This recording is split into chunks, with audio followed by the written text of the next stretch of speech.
So I lived in Southern California, in a town that's a cross between a suburb and a city. On the many streets, there is one that is particularly long and notorious for having prostitutes walk around at night every so often. Not that I know anything about prostitutes, but I have seen scantily clad ladies walking around in fake designer heels and wear. At night, when there are barely any cars on the road. Anyway, I was about 20 when this happened to me, and I was around 5'9". My suburb is about 2 blocks away from the convenience store, literally down the street. And as I've done many times before, I went there around midnight to buy hot Cheetos and other chips so I can get back to gaming. I was the type that stayed up late and loved walking around at night, since it was cooler and there were less people around. Also, my family was in another state, so I lived alone at this point. This night it wasn't cold. It was summertime, and so I walked out in shorts, flip-flops and a t-shirt. As I said, I do this often, because I'd lived my whole life there and never felt unsafe walking around. Most people mind their own business, and it was fairly suburban, so police typically patrolled the roads. Anyway, I'd go to the store, buy my chips and something to drink, and then leave. As I'm on my way back, almost halfway, I finished crossing this small street, the kind that leads into a ring of private businesses and firms. This car pulls up to me, and I wish I'd paid more attention, but it was dark, and I didn't see anything to identify the car. I was close to the passenger side, and there was this man also in the shroud of darkness, asking me for directions. The stranger starts, "Hey, do you know where the 22 freeway is? Which way are you going, east or west?" West? "Oh, go down the road, then make a right. Then go all the way down and make a left turn after you see the freeway." Okay, thank you. You're such a nice boy. Do you need a ride?" No, that's okay. I just live right down there." And I made a pointing motion into the general vicinity of my neighborhood. Mind you, this was very stupid, and I was hoping he'd let me go after that. "Oh, are you sure? You can come in, I'll drive you."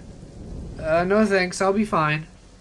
Then he moves his car, does a little U-turn and stops. Now the driver is facing me, and I couldn't see his face. "Come on, get in. You're such a sweet boy." I was starting to get uncomfortable, without trying to lose my calm demeanor, because I was going to lose my shit and run at that moment. I declined again and started walking. I get that I may have been a little underdressed for the outside, but damn, I didn't look like a prostitute or anything. He keeps calling out to me, but I start paying no attention and go even faster. Eventually I turned back, and his car had gone. I immediately called my friend, telling him exactly what had happened, and told him to call me in the morning to make sure I was alright. For a few months, I stopped walking out at night. Then, when I felt it was safe, I returned to my old habit. Months after this point, at about 2 or 3 a.m., I begin to notice a car, or multiple cars, drive around my neighborhood. At some point, a car even hit the brake outside the entrance to my neighborhood and pulled in. I was coincidentally walking, and the car would slowly veer past me, then go down the street and return. I don't know if these incidences are connected, or if I'm being super paranoid, but I found it very creepy. This story is one I haven't shared in detail to more than a few people. Be aware, it does involve assault.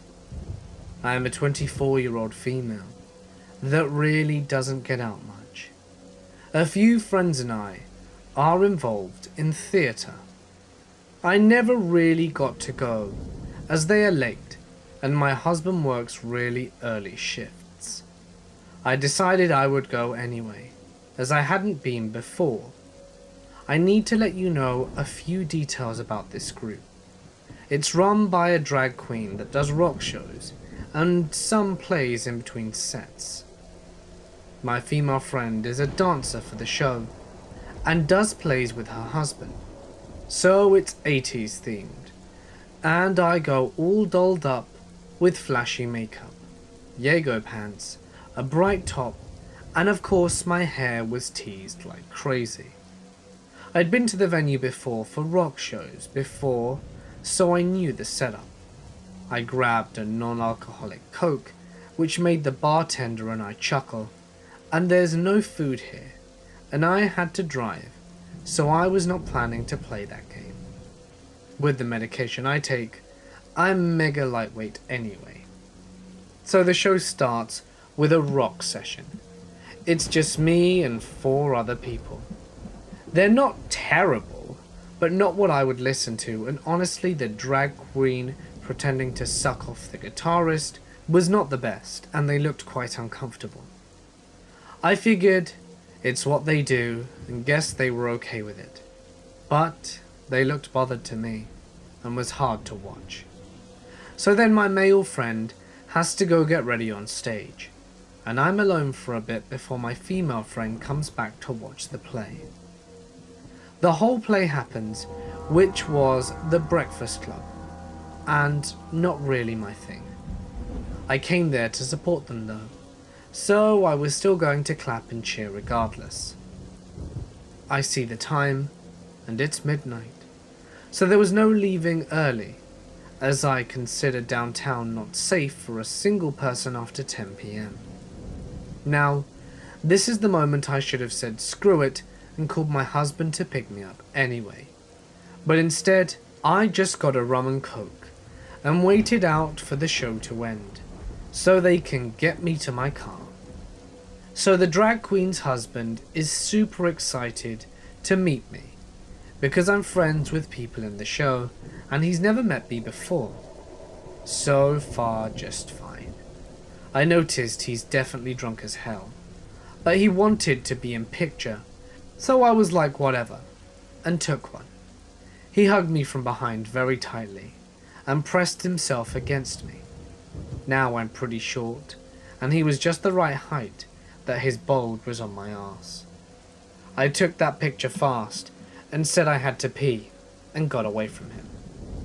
I figured he was just being eccentric and probably didn't realize what he had done. This would be the second time I considered calling my husband, but I'm stubborn and I wanted to not need someone for once. I just went back out and he was nowhere to be found. So I was like, great, a fantastic opportunity, and went back to the one seat. The show starts and he's by me again with a few other people. He tells us, I know I love dick, but I still love boobies, followed by touching the top of my breasts. So now I'm mega uncomfortable, and so is the other woman near me. He goes to touch my breasts again, and I'm just awkwardly getting away from him. He buggers off for more alcohol, like he needs it at this point, and he already smelt like a bloody distillery. At this point I'm thinking, shit, what if he follows me outside? What if he's not so much gay as he is bi? Maybe the homeless guys follow me around or some creep mugging me is better than dealing with this. I pulled myself together, because that clearly would be worse. I go to get close to people I actually know, and he kind of backs off. I figured I'm next to my friends, and he kind just frolics amongst himself, hitting himself on walls and falling over, and giggling as he did so. I figured we are backstage in a room with everyone and I'll be fine as it's a small room. They're discussing stuff, and I'm just trying to get through this without another encounter with the drunken man, when he suddenly jumps up again and grabs my boobs, pinching my nipples hard and giggling and leaving the room. No one even noticed. I just froze, wondering why no one else saw this. I started having a panic attack and silently focused on breathing. I somehow kept myself from freaking out. I knew that if I let my panic attack like that materialize, I wouldn't be able to drive. I stayed right next to my friend at that point, because I needed something to maybe keep him from touching me. My anxiety kept screaming, if I say what happened, I might not be believed or told I'm homophobic. Thanks, Brain.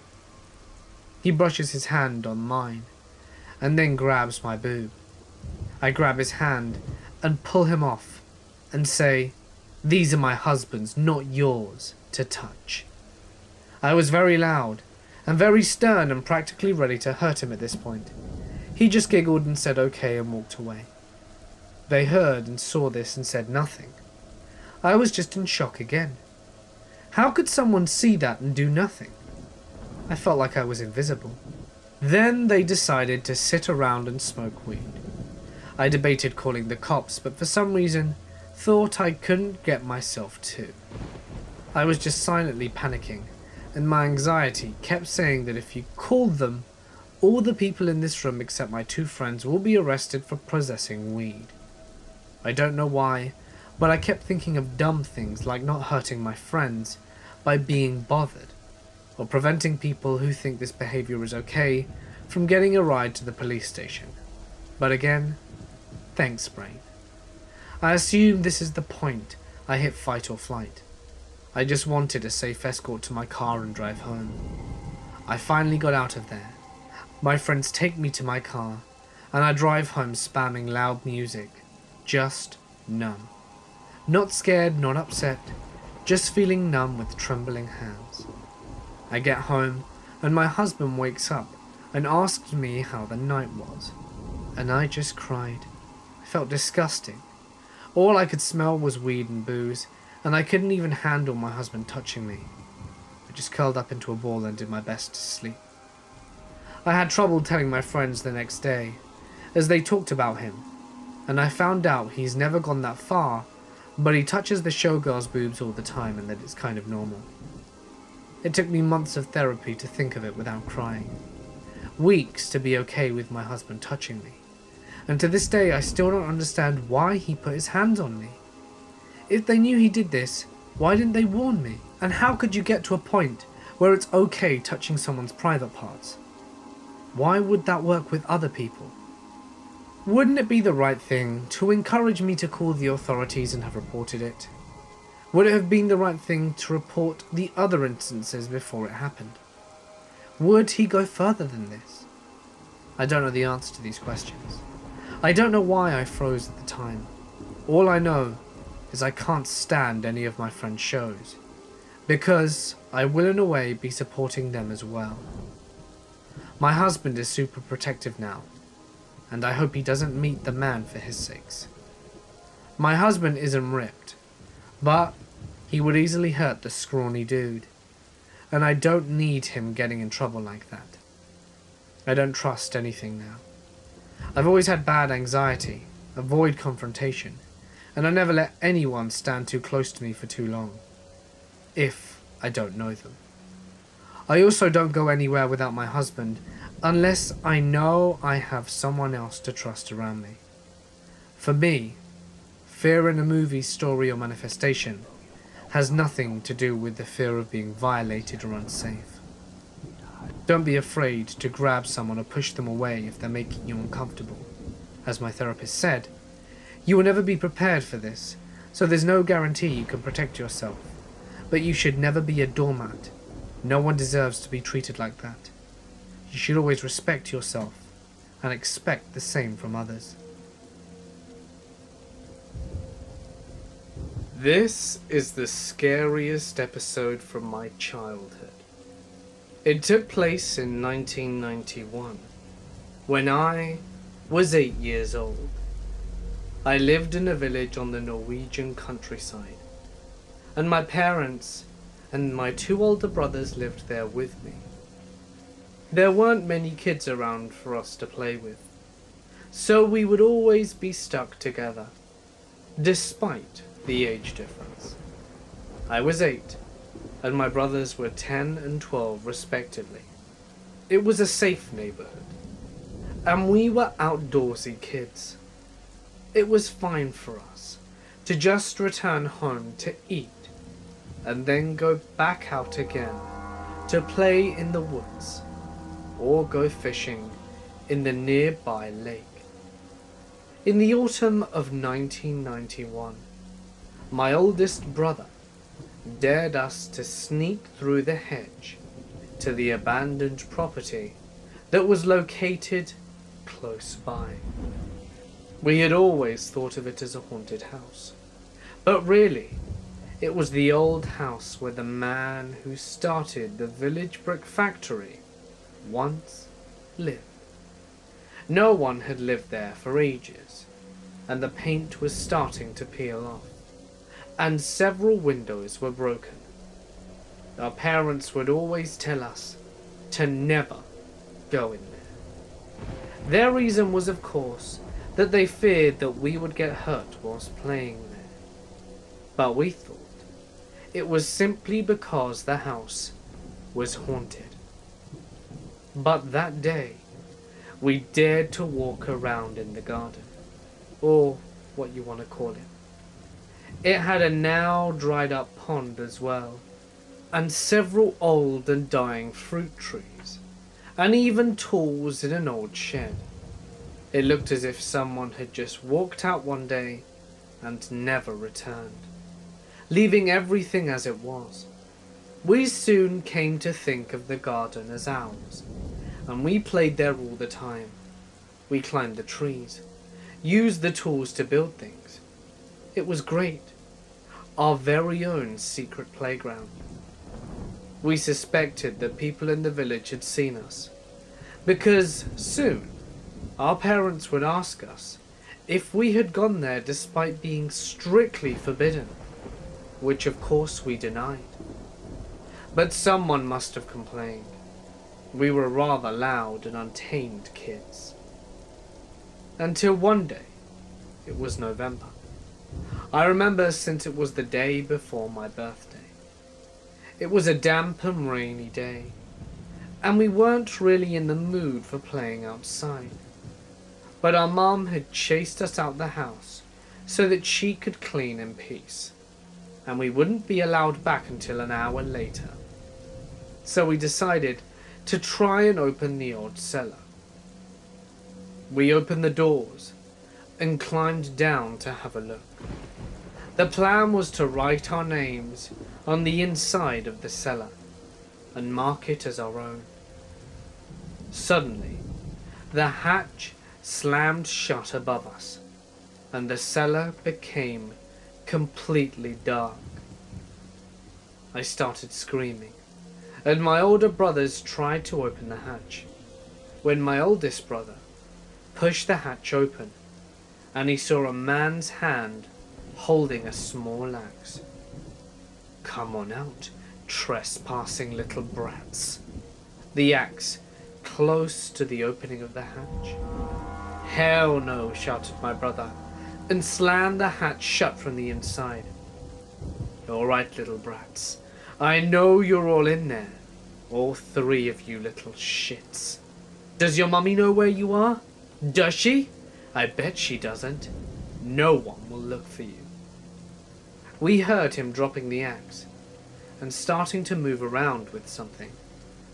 We soon realized that he had taken a hammer, and before we knew it, he had started to nail the hatch closed. I threw myself at the hatch, determined to get out. But the moment the hatch opened just a tiny bit, he reached for the axe. "Come on now. Come on out.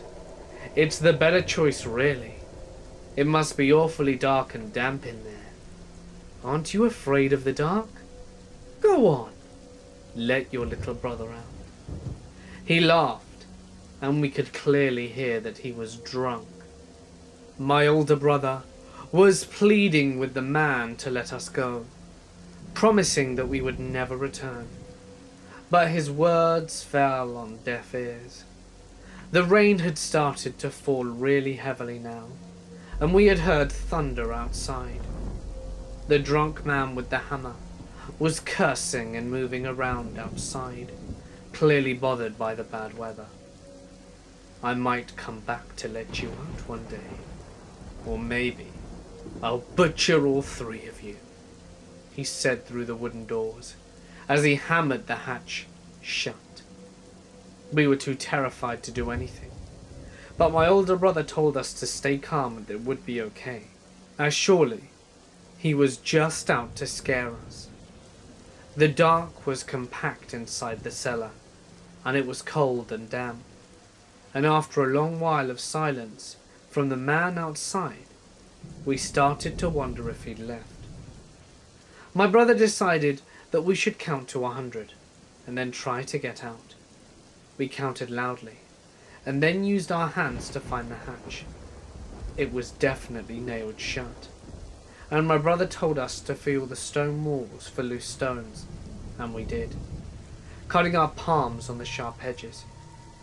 Eventually we did find one, and it was surprisingly easy to remove it from its place.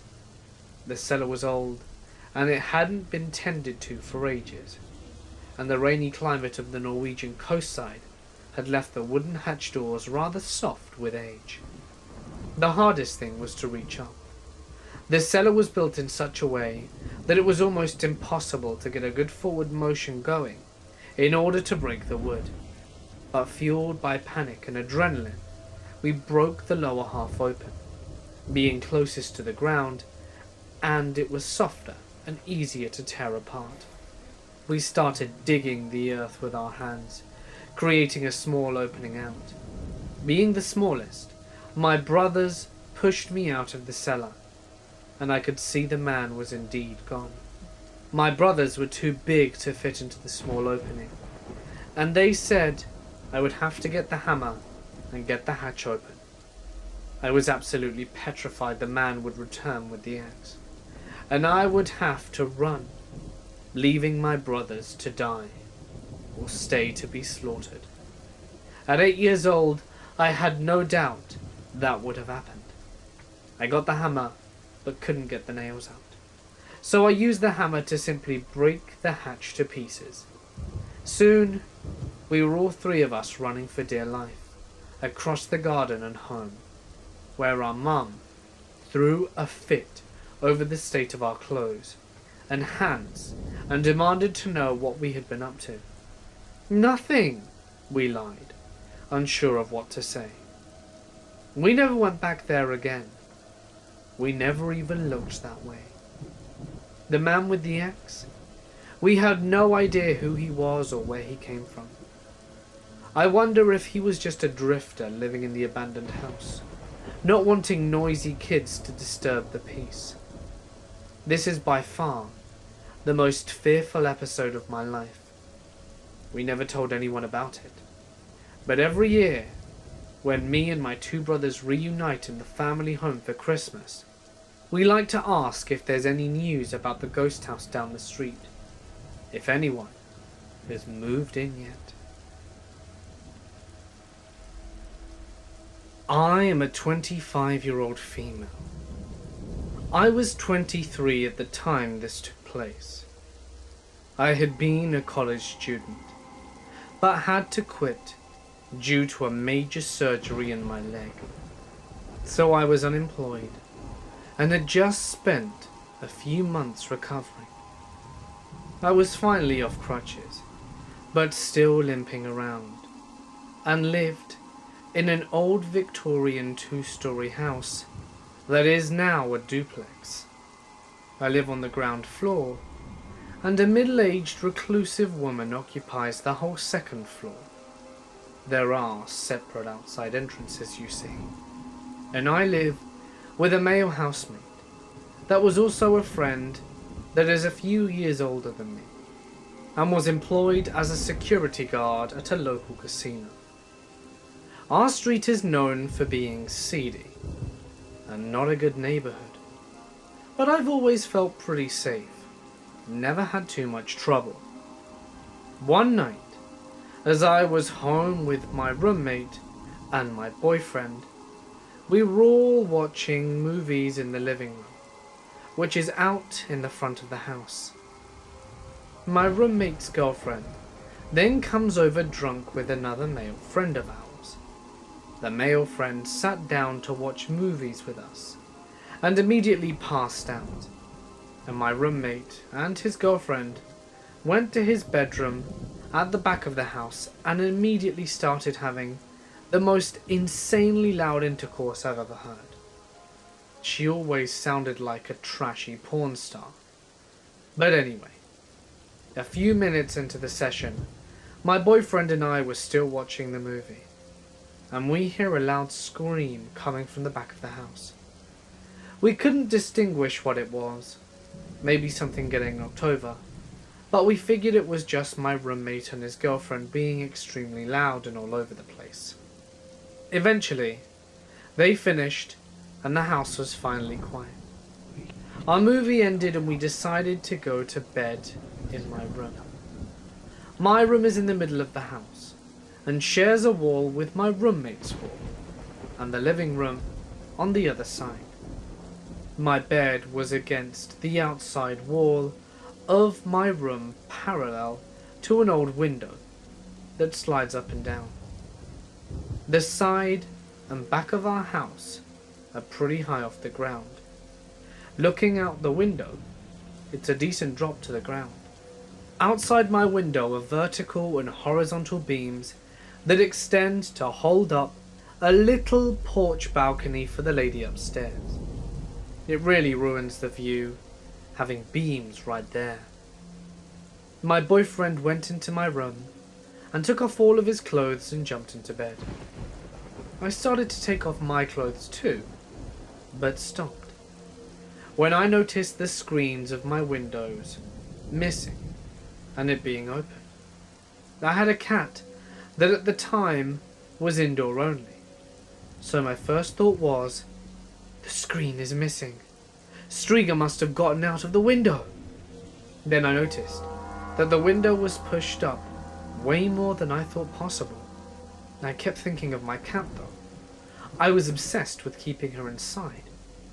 My first thought was to look under the bed and to see if she was maybe under there. It was dark, but I saw a black mass and reached out to grab her, and thankfully she was still inside.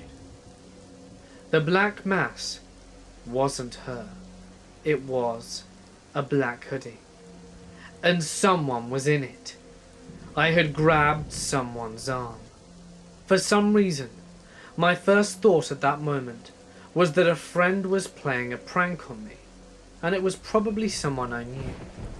So I kind of laughed it off and said, "Hey, there's someone under here." Then I lowered my face to meet his face, and I realized I'd never seen this guy before in my life. This was not a friend, and not a joke. "I don't know this guy," I said in a less slightly calm voice, and my boyfriend was completely naked, and told me to grab my gun, as I was nearer to the closet than he was. "Stay where you are!" he screamed at the mass under the bed. The guy cooperated. I threw my boyfriend a robe, and he put it on, and jumped out of the bed near the closet where I was. He took the gun and pointed it at the bed, and told the guy to come out slowly with his hands out. Since my roommate is a security guard, I ran to wake him up for backup. He rushed into the room, and the three of us stood there with a teenage boy wearing a black hoodie coming out from under the bed. We were all kind of in shock, and we started to question the kid, who cooperated with us completely. He was being quiet and humble. His eyes shook violently from side to side, as if he was high or something. My roommate searched him. We emptied his pockets, and he had condoms, lube, porn advertisements from the back of a dirty magazine, and some dirty pills that he told us were Vicodin, but they were really just extra strength ibuprofen. He also had a pair of my dirty underwear in his pocket. Dirty underwear that I had just had my period all over. That was the most disgusting part. We found ID on him as well, and a business card from a youth probation officer, so clearly he was a troublemaker. We also found a piece of paper with names and phone numbers on it that indicated he lived with his mother in a hotel room in a notorious drug motel that catered to prostitutes and meth.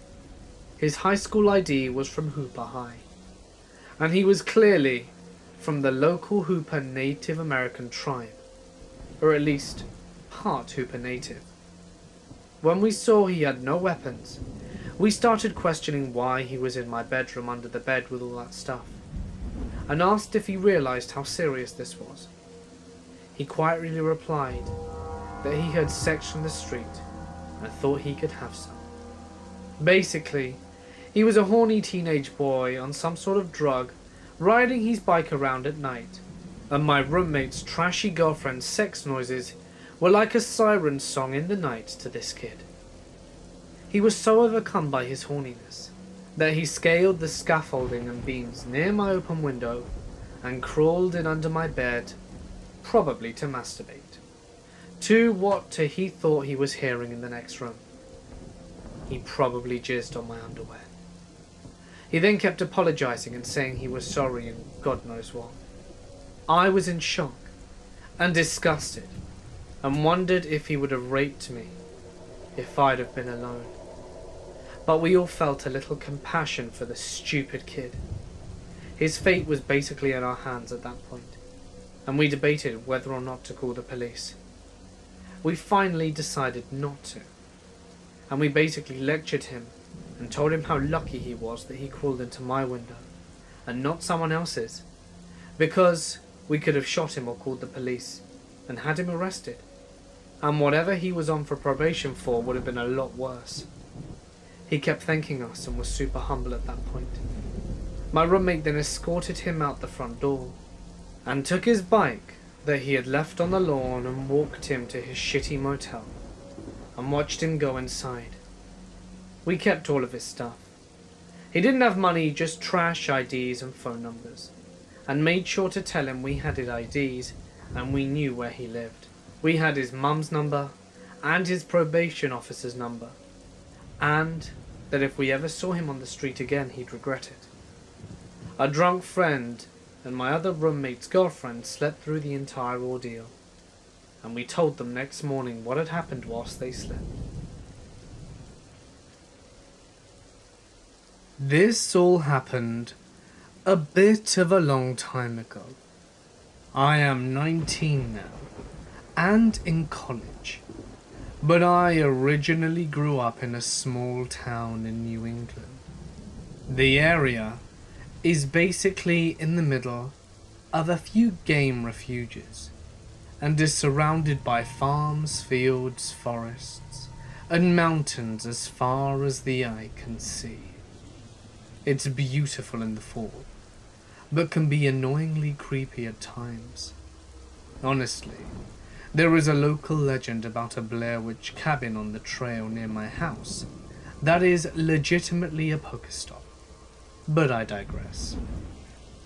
This all may seem irrelevant, but what you need to understand is that crime wasn't something that normally happened at all. There was the occasional car robbery, but they would usually just turn themselves in when they figured out that someone knew another person whose car they'd stolen, and they would get in more trouble with their mother than the authorities if they didn't turn themselves in. Yeah, it's that kind of town. We all felt safe, generally. My mum was always overly cautious. She always walked my brother, sister, and myself to the end of the street, while we waited for the bus to pick us up from school. We didn't mind too much, as we always lived on a street that literally had no other kids. It was, and still is, all just older people. It was like having about 9 extra grandparents who would often give us sweets and other goodies. That being said, We didn't really play with any other kids on a regular basis. We normally just read books to entertain ourselves. So you can understand that we liked having our mother to talk to while we waited for the bus. If I got the year right, my brother was about 9 at the time, my sister 5, and myself 7. So we were young, but not incredibly so. Not to sound completely narcissistic, but we basically looked like the perfect set of children. My brother and I looked like twins, all smiles and both of our 2 front teeth missing. And my sister was the picture perfect of rosy cheeks and cherry sundresses. She would actually be stopped occasionally on vacation to take pictures with Japanese tourists who thought she was a little model toddler. One day, on our way to the bus, we opened the side door of our house and saw a small pile of pennies on the doormat. We were thrilled, as we thought the leprechaun had come to give us more coins, as a family friend had shared one of their family traditions with us just the previous week. If you leave a potato on your doorstep on the eve of St. Patrick's Day, the leprechaun will leave you with a stack of coins in exchange for his favourite meal. The whole idea of getting money, which was a measly 27 cents, was exciting for us, and we were all happy to take the coins. Our mum didn't see a problem with it, and assumed that our dad had left them there before he went to work early that morning. No one really suspected anything at the time. Naturally though, we all know that's total bullshit. For the next couple of weeks, the piles kept showing up on our doorstep and slowly began to trail down the driveway, stopping at the end for a few days, before trailing down the street to where our bus stop usually stops every morning. At this point, my parents began freaking out, and rightly so, after discovering that my dad hadn't left the pile of coins. So they began to ask the sweet elderly neighbours whether or not it had been them, and every single one of them said no. We stopped taking the coins after that. The pile of coins at the end of the street grew and grew in size over the next few weeks. This had been going on for about a month at this point, and the coins were always there, and they were clearly meant for us. But no one was in sight. You're probably wondering why my parents didn't call the police at this point. Well, they didn't want to cause them any trouble. My mother's words, not my own. One day, however, we did end up having to call. We were all standing at the end of the road, besides the ominous pile of coins, when a grey sedan pulls up from behind the tree line and parked across the road from our street. We would have thought this was normal, as many people park there to take hikes, but the car had no plates. The only way this vehicle could have been more nondescript would have been if it were painted camouflage. The clincher for us was the red scarf we saw tied to the car's side mirror. It was the same one that we had tied on our mailbox to let the bus driver know if we were all sick and wouldn't be coming into school that day, and it had been stolen months ago. An investigation took place, and nothing really came of it. But once the police began monitoring the house, the coins stopped coming, and the car never returned. If my mother wasn't as careful with us as she was, we would have been kidnapped faster than you can blink.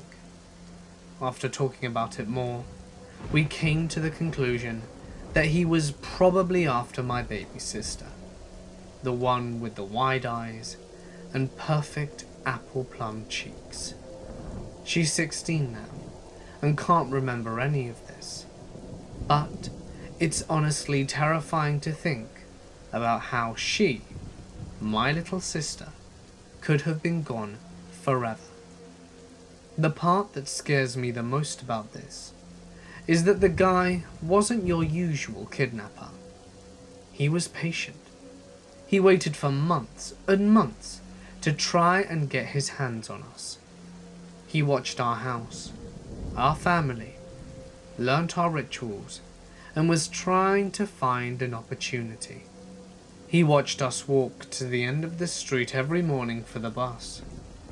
He knew when we were sick, and he saw us leave the potato out on the doorstep for the leprechaun, and then he knew how to reel us in. The asshole knew everything, and will never know how. Soon after, our dad thought it would be safer for us to have self-defense classes. And although it may sound like I'm making this up, my siblings and I have all trained in Shaolin Kempo, 2 of us sporting 2nd degree black belts. Basically, my tiny sister could throw a grown man over her shoulder at the age of 11. I don't really want to know where the douchebag is, but don't let any kids fall for the coin trick, like we almost did. I was 14 when this occurred, and I am 22 now, but I still remember it in crisp detail, and it freaks me out to this day thinking about what would have happened if things turned out differently. School was out for the summer, and I had convinced my mum to send me to Russia for a few months to visit my grandparents. We moved to North America when I was little, and I hadn't been back much since. Plus, I thought it would be fun being on my first trip abroad by myself. She agreed, and off I went on my first solo transatlantic journey. My grandparents are great people, and have always spoiled me and my mother rotten, and they were ecstatic that their only granddaughter wanted to visit. So they planned a little vacation of their own with me a few months after I arrived to a popular beach resort in the city of Turkey. We were to stay at a 5-star resort in Ankara for 2 weeks. I thought that this was spectacular, getting to travel to not 1 but 2 countries in one summer, and to a fancy and exotic place like Turkey too. I was dying to go. But, full disclosure, when I arrived to Russia, it wasn't really what I was expecting. My grandparents are really protective people, and I couldn't do much or go anywhere by myself. So it got boring pretty fast, and I spent most of my days playing PSP in my room. I had also got accustomed to being active and wanted to do things like go jogging, which I did every day at home. So I gave my grandparents a hard time because they wouldn't let me go out alone, and naturally they couldn't keep up. Then after about a month's time, the time came for us to go to Turkey, and I was super excited to finally get some freedom and a change of scenery. I had been pent up at home for far too long. The resort they had picked was sprawled over a pretty large area. However, it was all very well secured and isolated from the rest of the city. And there was also a huge garden on the property, which was ideally suited for jogging. This time, I had my own room separate from my grandparents, so I took this chance to go off by myself and explore the grounds. Most of the time, I would jog in the mornings, when it was cooler, with my big old iPod, so I couldn't hear anything that was going on around me. But I figured it was pretty safe, since it was a nice hotel with plenty of tourists. Then I started to notice him. A pretty innocuous seeming gardener in his late 40s, in a green uniform. I remember he looked like a shriveled old date from too many years in the sun. He would always wave or say something to me in broken English as I passed by him whilst he trimmed the shrubs or mowed the lawn or whatever. I would politely wave back, smile or nod, but didn't really pay much attention. Fast forward about 10 days, and I was really enjoying myself. It was fun to swim in the pool and the sea. The food was great, and my grandparents had let up a lot, so I could do more by myself. However, they didn't know about my morning runs in the garden, and I wasn't going to tell them, because I wasn't sure that they would approve. So one morning at around 7 AM while I'm jogging, I see the gardener again. But this time it's clear he's trying to get my attention. He waves at me and yells something.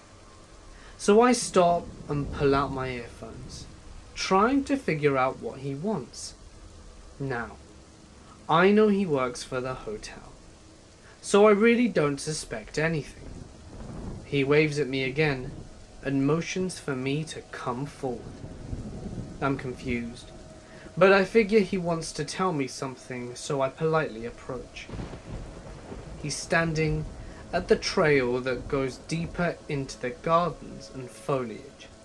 He's smiling and gesturing, and I can see him holding something in his hand. Rosa, beautiful Rosa. I notice he's holding a rose and extends it to me. At this point I'm confused and a little freaked out about what the hell he's thinking, but I stay put. Usually the hotel staff there are chatty and nice enough. My grandparents would always get pulled into conversations with them about things.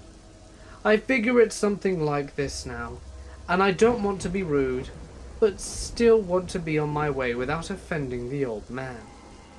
He hands the flower to me and I take it. I think maybe he wants to show me some roses that are in bloom, but he keeps waving and gesturing, like he wants me to follow him. And stupidly, I walk closer. He has another flower in his hand and he backs away more. Then suddenly, he stops and starts to lower it a little. That's when I notice he's holding something in his other hand as well. I look up ahead towards the trail and see a little cabin type thing where I assume they keep the gardening supplies. Something clicks in my head, and then I back away instantly. He sees me doing that and tries to smile, saying Rosa again, and moves the hand he's been holding behind his back while lurching towards me. That's when I see he's holding some kind of rag. Without hesitation, I drop the rose he handed to me, turn around and run for it at full speed. I don't stop to look back and run like mad back to the hotel. It's not until the doors close behind me and I'm among other people that I look back to see if he'd followed me. I don't see him anymore, and my heart is beating like crazy. I go back to my hotel room and wait for my grandparents to wake up. I never told them anything of what happened that day, and spent the rest of my vacation glued to their side. I thought that if I'd say anything, they would get even more paranoid about my safety, and blame me for wandering off on my own. Also, I didn't want to ruin the remaining days for them. I saw the gardener once more at the beach. I remember him talking to a security guard. I remember growing very uncomfortable and sinking into my sun chair when I saw him. Then he looked at me and smiled. I scowled at him, and he mouthed the word Rosa tauntingly and smiled again with a sick, malicious grin. I still remember the anger bumbling in my stomach and how much I wanted to cleave his face in. But I just froze and stared.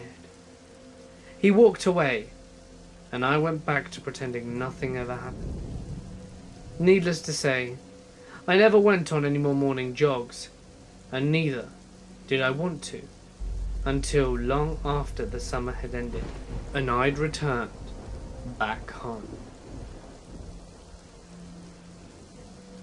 The past few years, I've had seasonal jobs which allow me to go to pretty cool places and camp all summer, and during winter, housing is provided.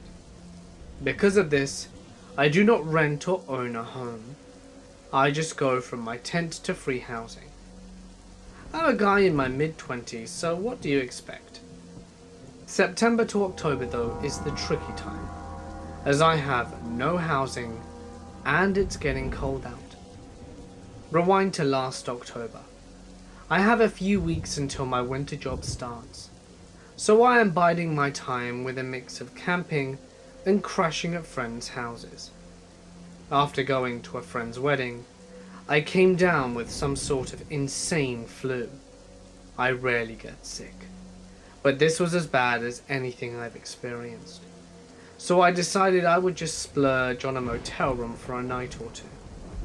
My voice is nearly gone. Insane sore throat, cold sweat, body aches, the whole shebang. I found a decent priced, not run down motel. The kind when your door opens to the outside and not the hallway.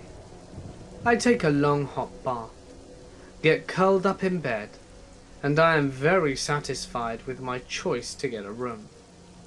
And this is where it gets weird. I hear the room next to mine open up, and the door slams. The guy inside is on the phone, and is furious with someone. He is literally screaming into the phone, saying he's going to blow up someone's truck. How could you do this to me, etc., etc. From listening in, you could tell that he had been fired from his job, and he was talking to his boss. The whole time, I hear things being smashed, walls being punched, more screaming, and this is where most people would call the cops. But I am not most people. I had already smoked some pot in the room. Come on, I'm sick as a dog, what do you expect? And I didn't want to deal with the authorities. And then suddenly I heard a huge crash, and legitimately thought the guy may have tried to hang himself. At this point, it is a bit later at night, maybe 9 or so, and I am sitting in the bed having just smoked a bit more pot to ease the pains surging through my body. And I'm thankful the bastard is not screaming into his iPhone or breaking things at the moment. As I begin to drift off to sleep, I hear a very soft tap, tap, tap. I ignore it, assuming the guy next door is trying to repair something he broke in his rage. Tap, tap, tap. This time louder, and the tapping gets louder still. It's loud enough for my dog to bark. I look up and look through the peephole, and no one's there. I go back to bed and the tapping resumes, and by now I have two emotions. The first is that I'm pissed that someone is messing with me sleeping whilst being sick, and the second is paranoia, because I'm high and my room probably smells a lot like pot. Then I hear someone say very softly, "Bro, let me smoke some." I quickly realize I can either open the door and deal with this, or risk having this person getting pissed and calling the cops. Obviously, dealing with an unstable psychopath is better than the cops, right? As I go to open the door, it slams open in my face, and a guy in maybe his mid-30s pushes me aside and comes in. Before I can react, I notice he has an opened knife in his hand. Shit. He immediately starts asking unsettling questions. Who else is in the room? I tell him just me and the dog, and he says, bullshit. Who the hell else is in here? It's very clearly just me, but I could see that he's an unstable individual. Whether he's off on his meds or on some kind of meth, I'm not sure. He proceeds to make me show him the bathroom, proving there's no one else there, while warning me of consequences if I were to lie. The whole time, I'm debating my options, keeping in mind I'm as sick as a dog, high, and have taken some NyQuil, and basically, I'm thoroughly out of it. Once he verified the place was empty, he goes on a new tangent, all while holding his dear knife and threatening my dog. Do you have any idea who I am? He kept asking. He goes on to say he's undercover FBI, and that I'm in deep shit if I don't cooperate. This whole thing had gone on for maybe 15 minutes, and I had begun to see this probably wasn't going to end very well if I didn't change my strategy of letting him talk. I tell him it seems weird for an FBI agent to barge into a room wanting pot and holding a hunting knife. He responds to that by stabbing his knife in the table and telling me that I don't know shit about federal investigations. And it became more and more clear this guy was a moron, albeit a potentially violent one. In a last-ditch effort, I say something to the effect of, I don't know why you're doing this. If you want to smoke some pot, okay. But otherwise, I'm sick as hell and want to go to bed. He then proceeds to make me load the bowl and take the first hit, to confirm that the pot wasn't poisoned. He took a hit, and it was very clear he'd never smoked out of a bowl, as I had to show him the carb, and where to light, etc. He takes a hit, coughs his lungs out, then smiles and tries to give me a hug, folds up his knife, and asks if I want to go to the bar. I remind him I'm very sick, which is evident by the fact I can only whisper, and he shakes his head, almost embarrassed, and leaves. His room was silent for the rest of the night, so the pot must have helped him calm down. The rest of the night, I laid there wondering if that had just really happened, or if I was hallucinating. In the morning, the mark the knife had left on the table verified that yes, I had just smoked pot with an insane knife-wielding maniac. I know that a lot of you would say I'm an idiot for smoking pot in my room in the first place, to which I can only say it was a calculated risk. I knew the smell would be gone by morning, so housekeepers wouldn't notice, and being in a state with plenty of medical marijuana, people are fairly friendly towards it. I opted to smoke a bit to ease my pain and discomfort, and it certainly worked, short of attracting a possible knife to the face. This story happened around a year ago, when I was 22. My friend Samantha lived a few streets down at the time, and would sometimes have people stay over at her apartment. Now, my friend Samantha is probably one of the sweetest girls I've ever met. She's very welcoming to new people, and never judged anyone on first appearances. However, she could be a bit naive when it came to opening up to strangers. So I was a little apprehensive when she said she was letting a group of crust punks, which are hipster kids choosing to be homeless because it's cool, stay with her for a week. Anyway, I realized my judgment was 80% wrong when I met her new friends. There were 5 guys. 4 out of 5 of the guys were very nice, fun, and harmless. I really enjoyed getting to know the 4 guys, and felt bad that I had been so very quick to judge. But then, there was Sparrow. Sparrow had long, stringy hair, a bony figure, and a dirty, unkempt face, and a beastly odor of rotten fruit and unwashed dick. But what do you expect from a homeless kid? Sparrow seemed to stand out in the group, as he was older, somewhere in his 30s, and he was hanging with a group of people in their late teens and early 20s. Sparrow was very obnoxious for many reasons. He talked most of the time about pretentious, pseudo-hippie shit, like, I'm better than you, 'cause I've learned the meaning of life through yoga and eating my own organic vegan poo. He would constantly interrupt and talk over others. He would always disagree with everything anyone ever said, even if it made no sense. For example, if someone said something like, I like cheese, he would respond with, no you don't. Cheese is your enemy, ruled by fascist capitalist bigwigs, you dumb shit. All the while, chewing corporately owned Bubblicious bubblegum.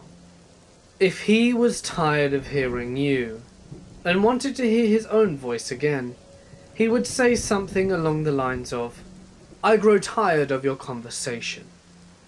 And that was his way of, politely, telling someone to shut up. Later, we decided to go back to my place to chill for an hour, before Samantha had to leave for work. When Samantha says it's time to go, the 4 friendly guys say goodbye and leave. Sparrow, however, tries to stay while the rest are leaving. Come on, let's hang out here some more, whines Sparrow. I want to get to know you. Both me and Samantha are looking at each other, concerned and creeped out.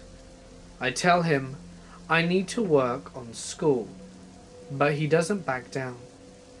After 7 minutes of us telling him that he needs to leave, she puts him back, and I shut the door.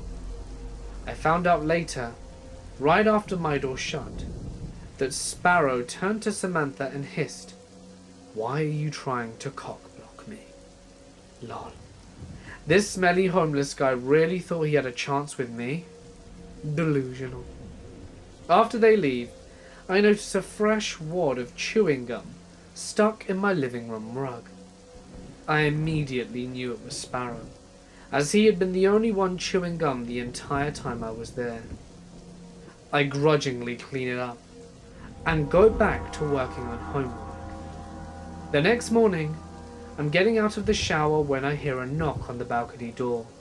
To give you an idea of what my apartment is like, it basically has a glass door leading to the balcony. I'm on the 2nd story, but it's still easy to climb up. When I hear the knock, I'm alarmed, because no one normally would ever climb the balcony just to say hi.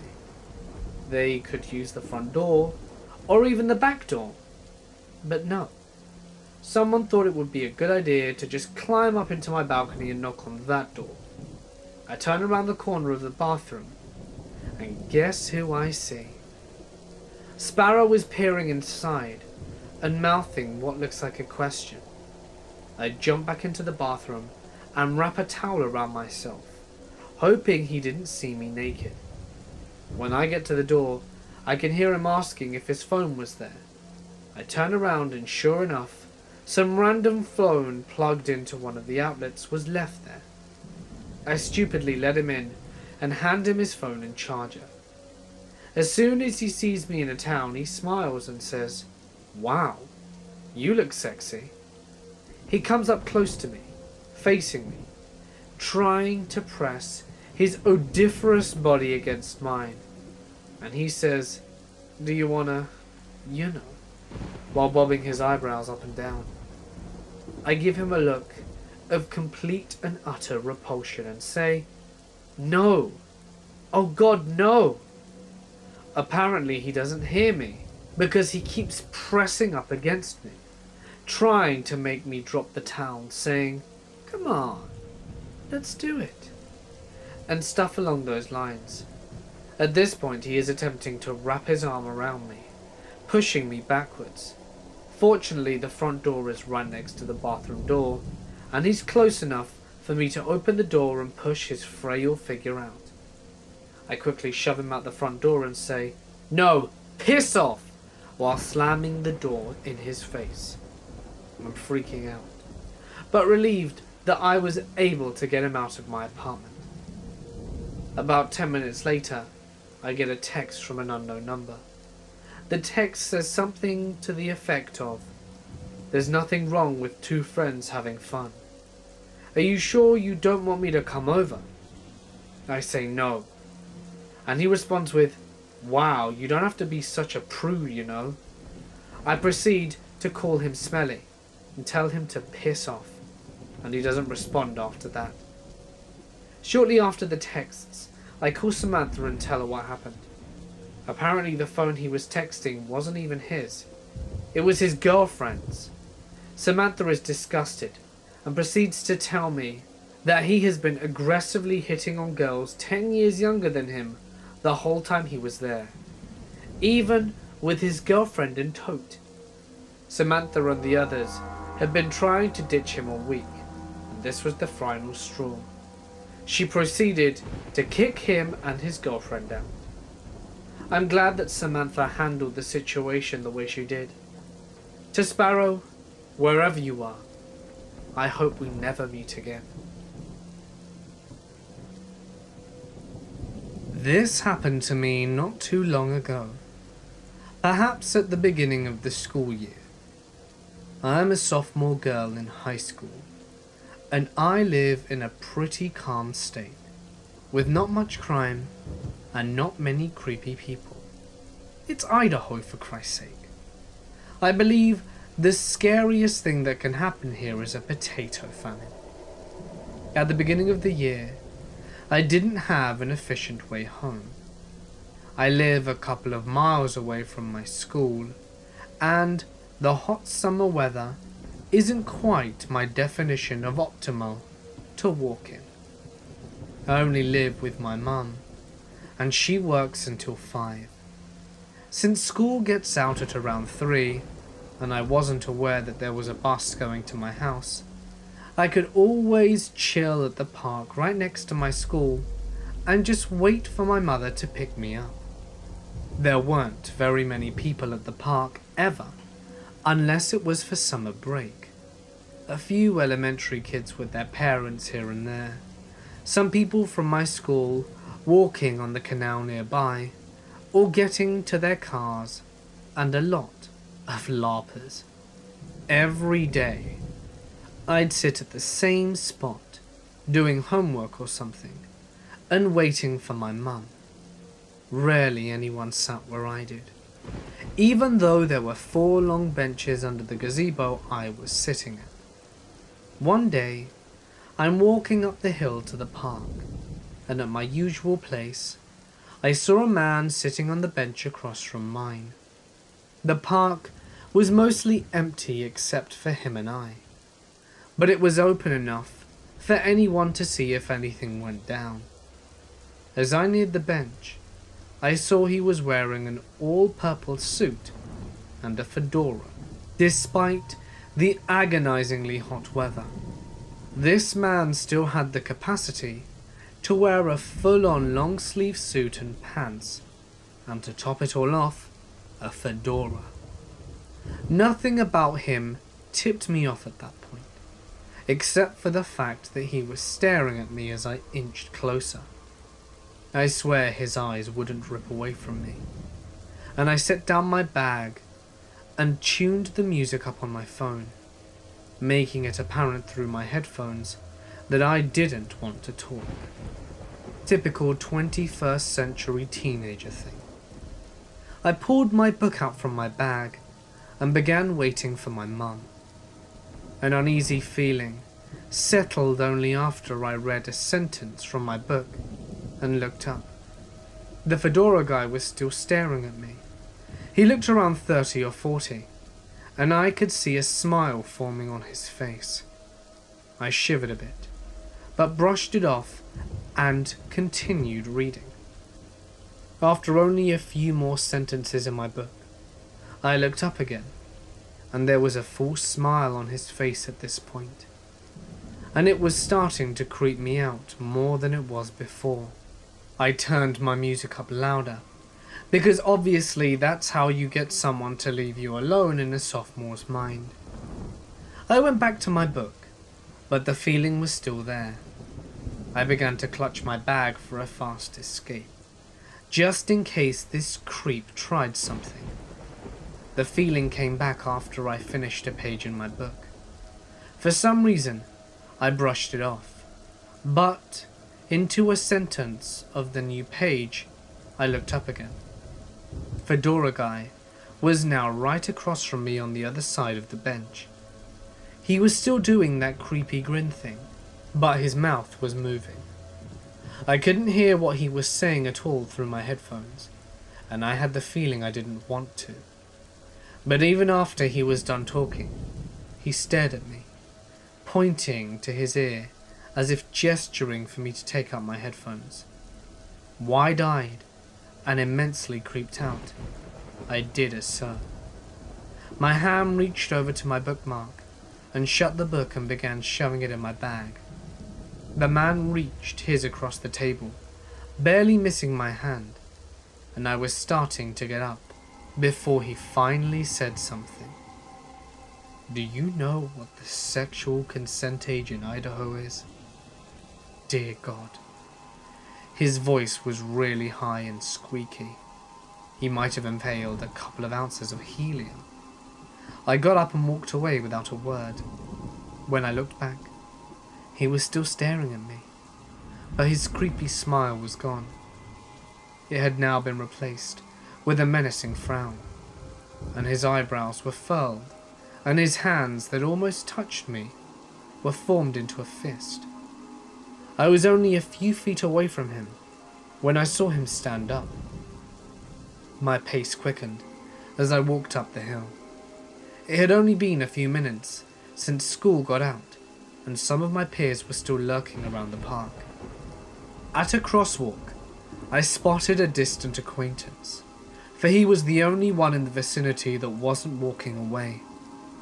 I explained the situation to him, and we calmly joked about it, but we were keeping an eye out for the purple fedora guy. A few minutes later, we saw him walking up the hill towards us. I nodded my head towards the man, and he understood.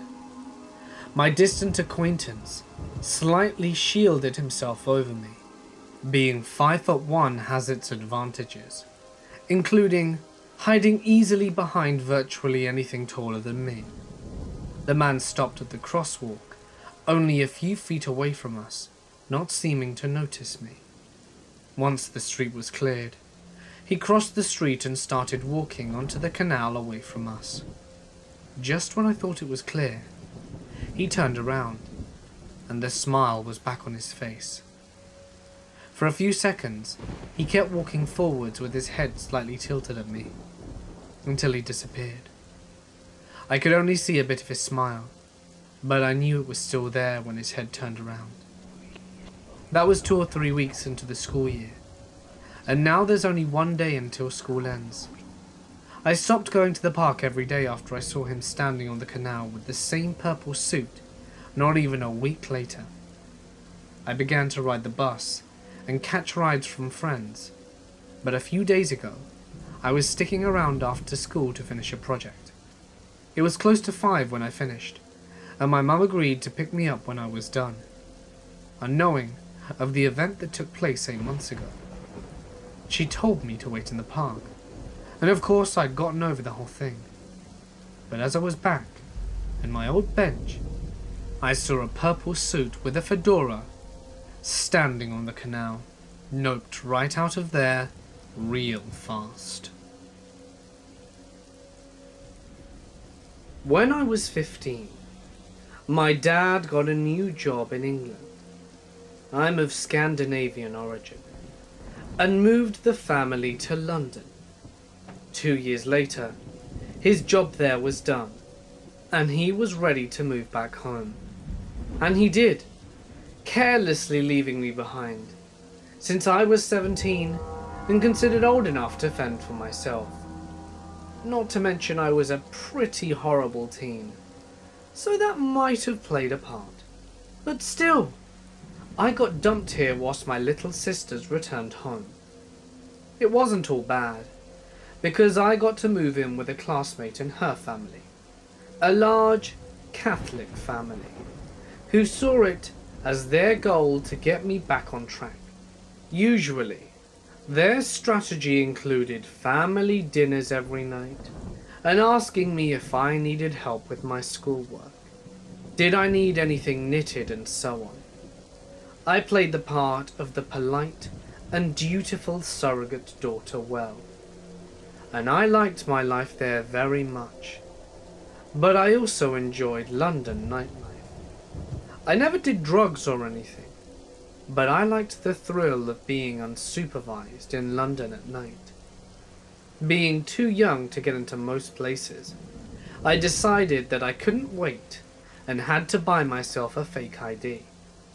I had no idea how people acquired such things, but was pointed to a guy called Terrible Freddy, and that alone should have been a clue. Terrible Freddy was a tall, skinny guy who lingered around the clubs at night. Sure, I can help you. Give me a passport, 3 days, and the cash, and you will get an ID that can fool anyone, he promised. Ignoring my softly humming inner alarm bell, I handed him my passport. Ah, a Norwegian little lady, are you? Lovely. What brings you here? My family did. But then they left me and went back home, I said, trying to sound like I was in a really cool situation. Don't lose the passport though.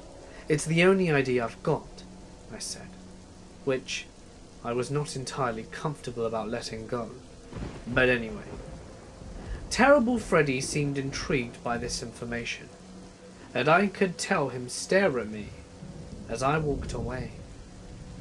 3 days later, I went to Camden Market to get my new ID, and I spotted Freddy hanging around with some bigger blokes in a leather jacket, and another smaller but psychotic looking dude.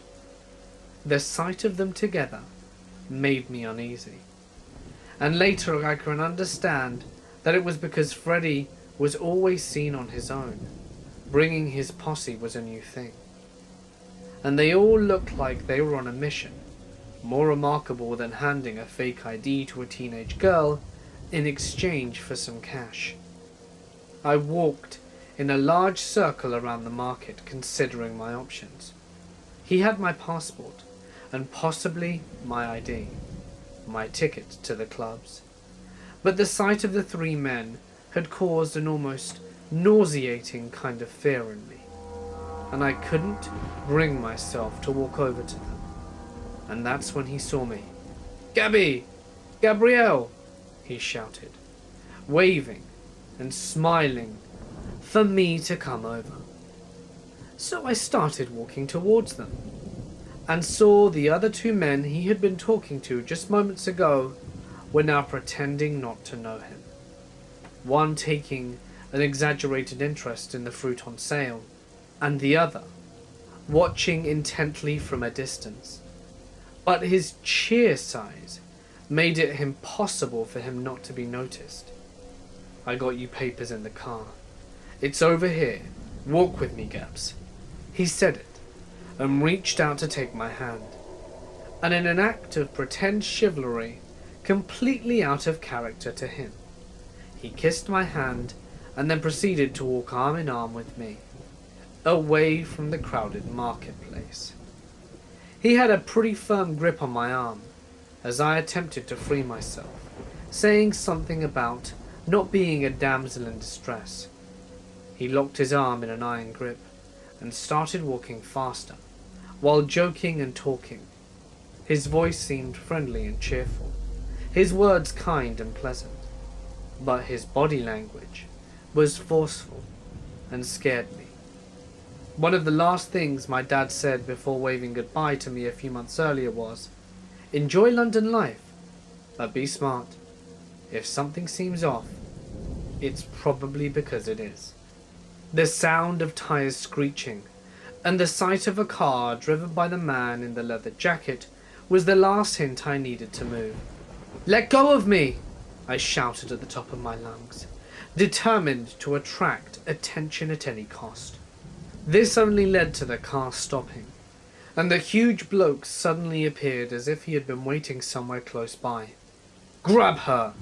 Terrible Freddy said, and the large guy reached out to grab hold of me as a car came somewhere to halt in front of us.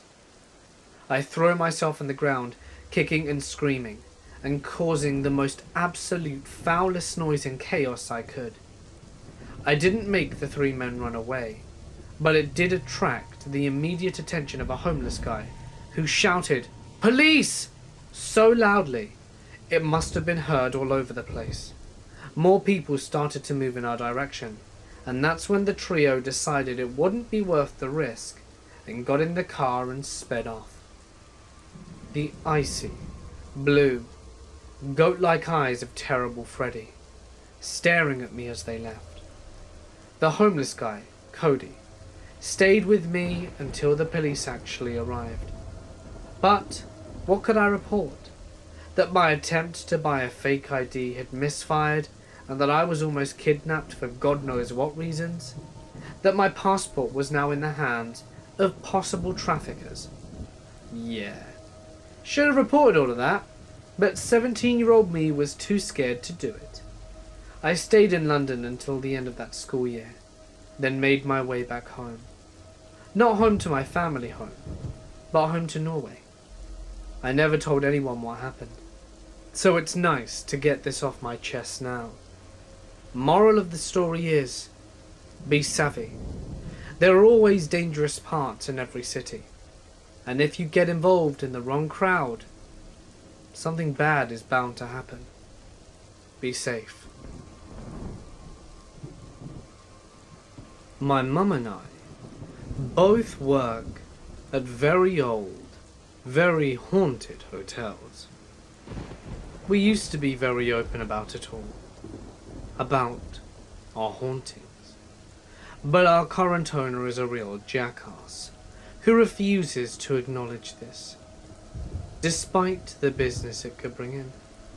So, we no longer put it in the brochures or broadcast it in any way. But I guess it makes it all the more convincing when guests tell us their crazy stories, as they usually have no prior knowledge of the hauntings, or even of the history of the place, which is a real shame, because the building has some serious connections to incredible people who played a major part in founding the country.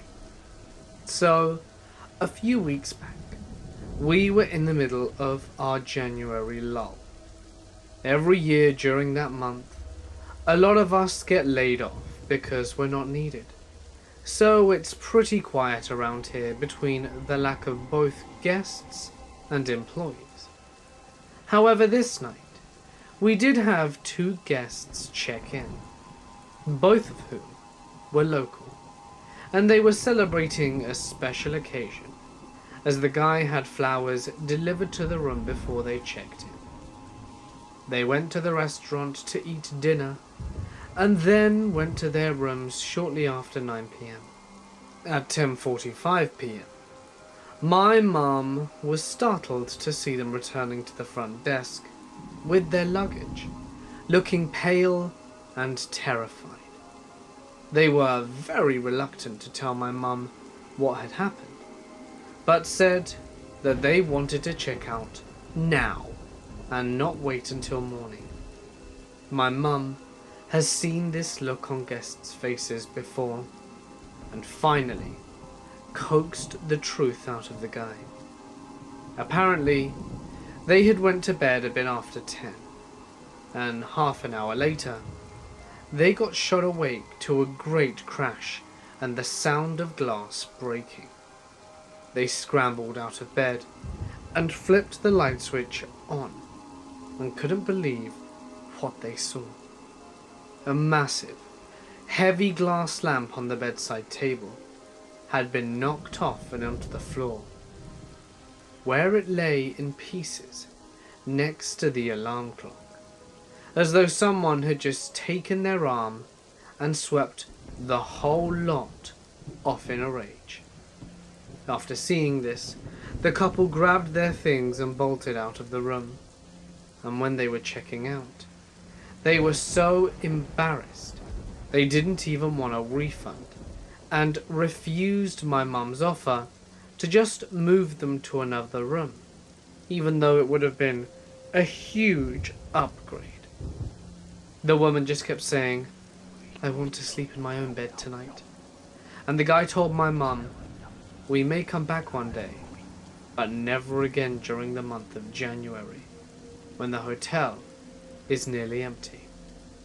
My mum apologized as best she could for the craziness and checked them out, and she gave them a refund anyway, since they'd only used the room for a very short while. When they left, she and a co-worker immediately went to view the room and found everything was just as described. While they were marveling at the strangeness of it all, a faint sound nearly scared them to death. It was the woman's cell phone, vibrating under the sheets. She'd left it in a frenzy to get out. They grabbed the phone and headed back to the front desk, where they were met by the guy coming to ask if they had found it, with his wife waiting in the car. He decided to open up a bit more to my mum about the incident, as his wife was already terrified, and he knew it would make it worse. He said that before they fell asleep, he had an uncomfortable and undeniable sense of dread, as though something was going to happen.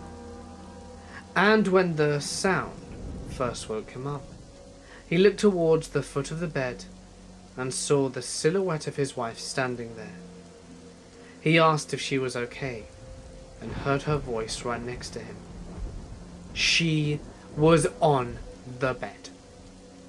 We've had people hear voices and music, see apparitions, and capture incredible images on camera, one of which was a young man dressed in colonial-era clothing, and you can see him clearly down to his hair and belt.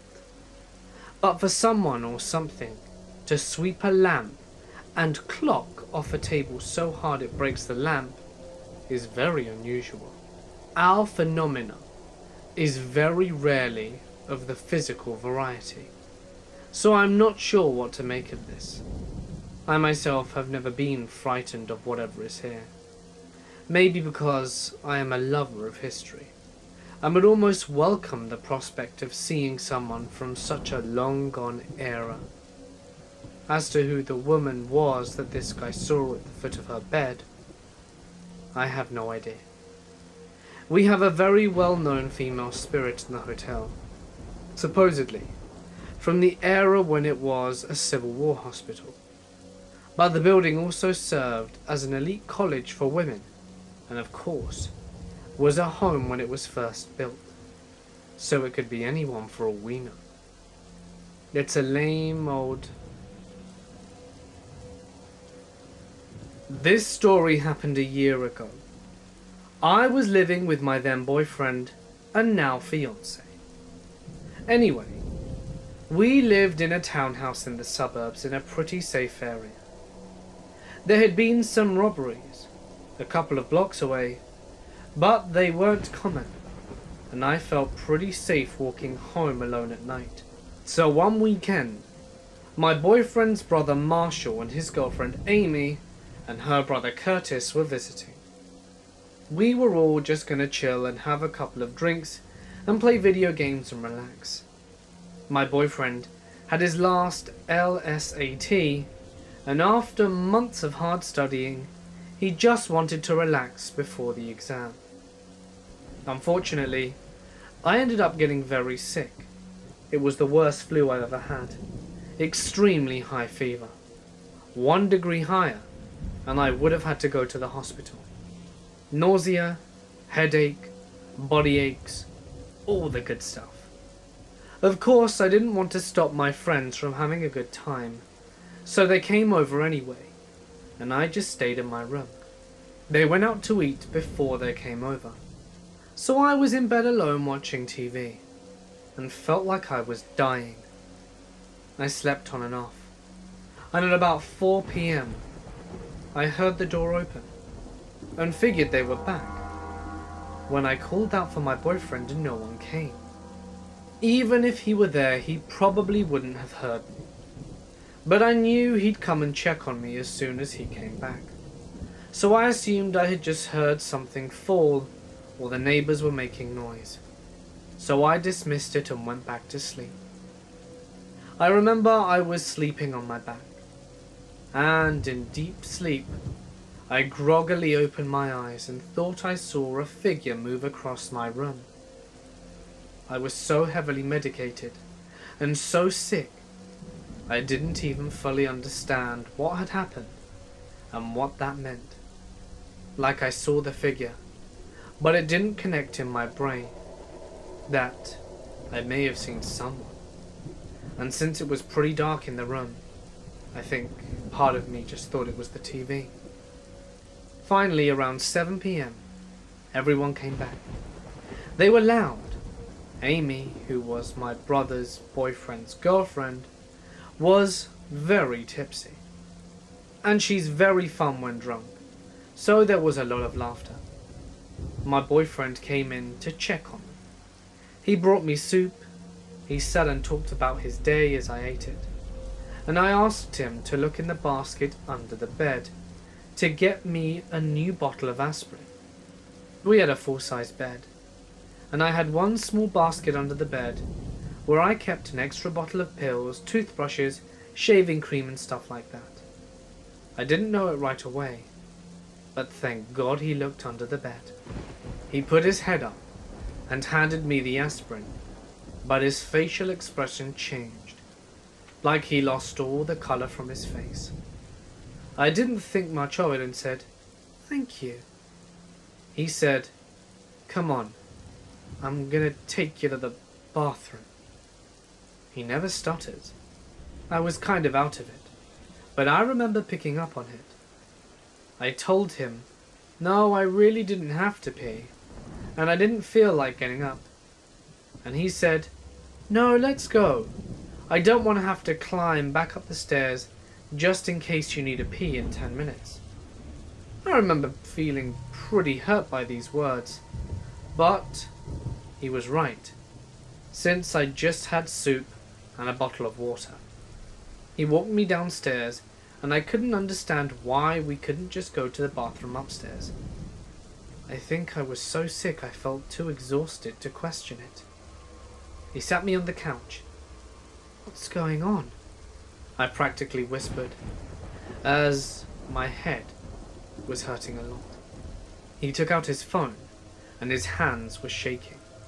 I asked him what was wrong, and I will never forget how my heart sunk, and I felt like I couldn't breathe when he whispered, "There was someone under the bed." Amy laughed so hard. I laughed thinking it was a prank, but it felt serious. My boyfriend's brother suggested we get out of the house, and so we did. And as we're leaving, we heard a thump upstairs. We quickly left, drove away and called the police. The police came and searched, but didn't find anyone. He must have known we suspected he was there. My boyfriend couldn't give any description, only that he saw sneakers. But it was so dark he really couldn't see. Scariest thing that still leaves me on edge is that the police found a knife under the bed. It was a small steak knife, but very dull and rusty. There weren't any killings in the area, so my friends assumed he just wanted a place to sleep. I'm not really sure how we got into our place, but I have some theories. I'm really proud of how my boyfriend handled everything. He's a calm and collected person, but I always assumed he wouldn't be that way in a crisis. I just hope I never see this person again. And since that incident, I now stuff loads of things under my bed for storage and to avoid this happening in future. This happened about 5 years ago, when I was 18 and living out of home for the first time, while attending university in Australia. Instead of living on campus, I decided to get an apartment with 2 friends of mine, all 3 of us girls. We ended up with this sweet triple-story house not too far from university. I had the master bedroom, and it was on the 2nd floor facing the street, and it was long, like weirdly long for a bedroom that wasn't matched in width. When I first moved in, I had a lot of floor space on the account that I couldn't put much furniture in without the room too narrow to walk through. The door to the room was at one end, and at the other end, about 4 or 5 meters away if I remember correctly, was the door to my private ensuite. And opposite that was the door to my private balcony, which, as it was on the 2nd floor, and I was stupid, I never locked. Between the ensuite and the balcony was my bed. Eventually, I filled the room with furniture, mostly bookshelves, which meant 2 things. First, there were about 30 to 40 centimeter wide paths around my room with no other way around unless you started jumping on things. Second, that in order to make it seem less crowded, I stuck up a lot of mirrors. From any one point in the room, I could see myself reflected at least twice, sometimes 3 or 4 times. One night, I was in the shower and like usual, I hadn't closed my ensuite door fully. The vents were pretty terrible, so I liked to let out the steam while I was showering. If the door was open, I could see a little of my room from within the shower, and a little more if I angled myself just right and managed to catch a glimpse of one of the many mirrors. I was halfway through singing "Don't Fear the Reaper" by the Grateful Dead, when I happened to open my eyes and see, reflected in a mirror, a man in a red jumper lying under my bed. If you're ever going to piss yourself in fear, I fully recommend being in a shower. He had his face turned away while he was scratching his head. If he hadn't chosen that moment to scratch, I probably would have made eye contact with him and given myself away. If I hadn't been a theatre student with "The Show Must Go On" branded on my heart, then I probably would have screamed and given myself away even more. But instead, I swallowed my fear and kept singing. I made sure to move further back in the shower as well, so I wouldn't accidentally catch sight of him again and risk being caught noticing him. Because of the narrow paths through my room, and the fact that it was so long, there was 0 chance that I'd be able to make a break for my bedroom door without him grabbing me. From where he was lying, he would be able to reach out and grab my ankle the second I stepped foot out the bathroom. My phone was on my bed, so I couldn't grab that and call for help. Screaming for my housemates would probably end up with Mr. Under the Bed climbing out and murdering me before they could do anything. But I couldn't stay in there forever. Desperately singing the guitar part of the song, I tilted the shower head away from me and grabbed my towel off the hook, wrapping it around me so that at the very least I wouldn't be naked when I emerged. I don't know if he wanted to murder me or just see my vagina, but Mr. Under the Bed definitely saw some vagina that night, because I threw open the door and immediately jumped and landed on the bed. He looked quite shocked as I passed over him, and I bounced from the bed to the floor and pulled the balcony door open, ran out, and then scared the ever-loving shit out of some neighbours as I vaulted the railing in a tower while screaming about an intruder.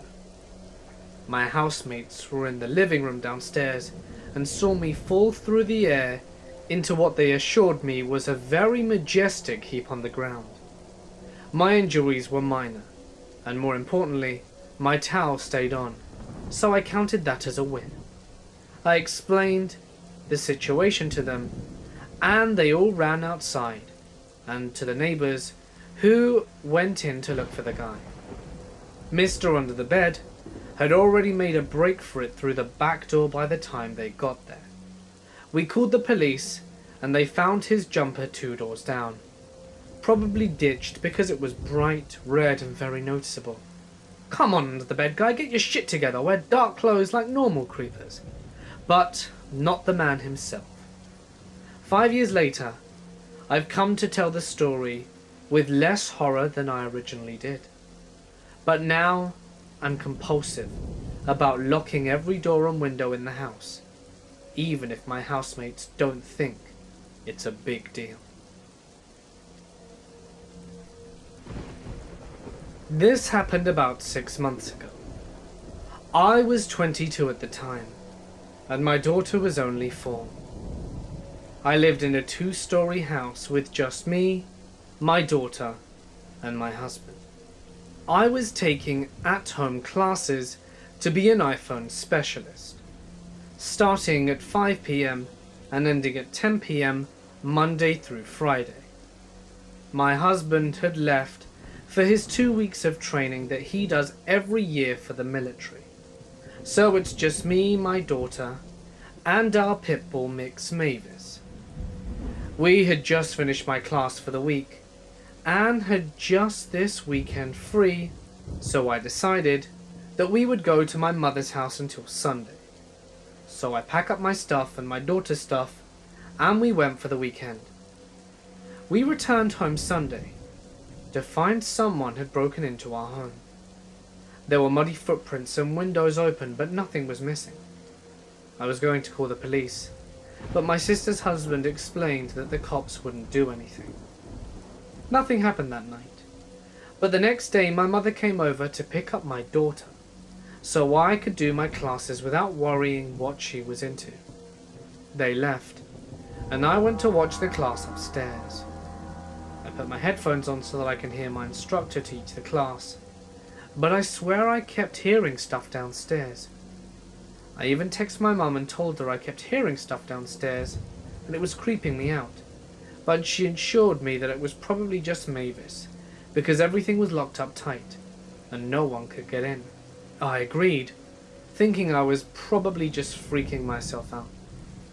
I continued listening to my instructor teach, and I swear I heard footsteps on the stairs. So I hurry up, take my headset off and listen. But then I didn't hear anything. I walked down the stairs and didn't see a thing. So I went back to class. After my 10 p.m. class was over, and my mum decided to just keep my daughter for the night, I was doing my homework with Mavis upstairs, when all of a sudden, she starts barking and growling and ran downstairs. Now, Mavis will usually bark and growl at the slightest noise outside, so I didn't think much of it, but decided I should check it out anyway, because of what happened while I was at my mother's. Again, nothing out of the ordinary, so I went back upstairs. I was finally done with homework, and it's about midnight, so I went downstairs and called my mum like I do every night. We were talking, and I decided to open my daughter's door and peek in. I didn't know why I did this, because my daughter was at my mother's for the night. Just a habit, I guess. I should have mentioned earlier that when you look in my daughter's room, her bed is on the far wall, a good ways away from the door. so you can clearly see under the bed. So I opened the door, and to my horror, there's a man under her bed. I just froze and didn't move, and just stood there in shock. After what felt like minutes, I slowly shut the door and whisper into the phone to my mum that there's a man in the house under my daughter's bed. My mum was terrified, and she screamed at me to get outside and stay on the phone with her, as she had my brother call the police. So I ran outside with Mavis and waited for the police to arrive. In about 3 minutes they arrived and searched my house, and found no one, but discovered my bathroom window was open, and they happened to shine their light at the living room window, and I could clearly see 2 huge handprints where they slid the window down. The cops waited for my mum and brother to get there, and while we were waiting, they told me about this man that usually stays in houses down from mine with his parents.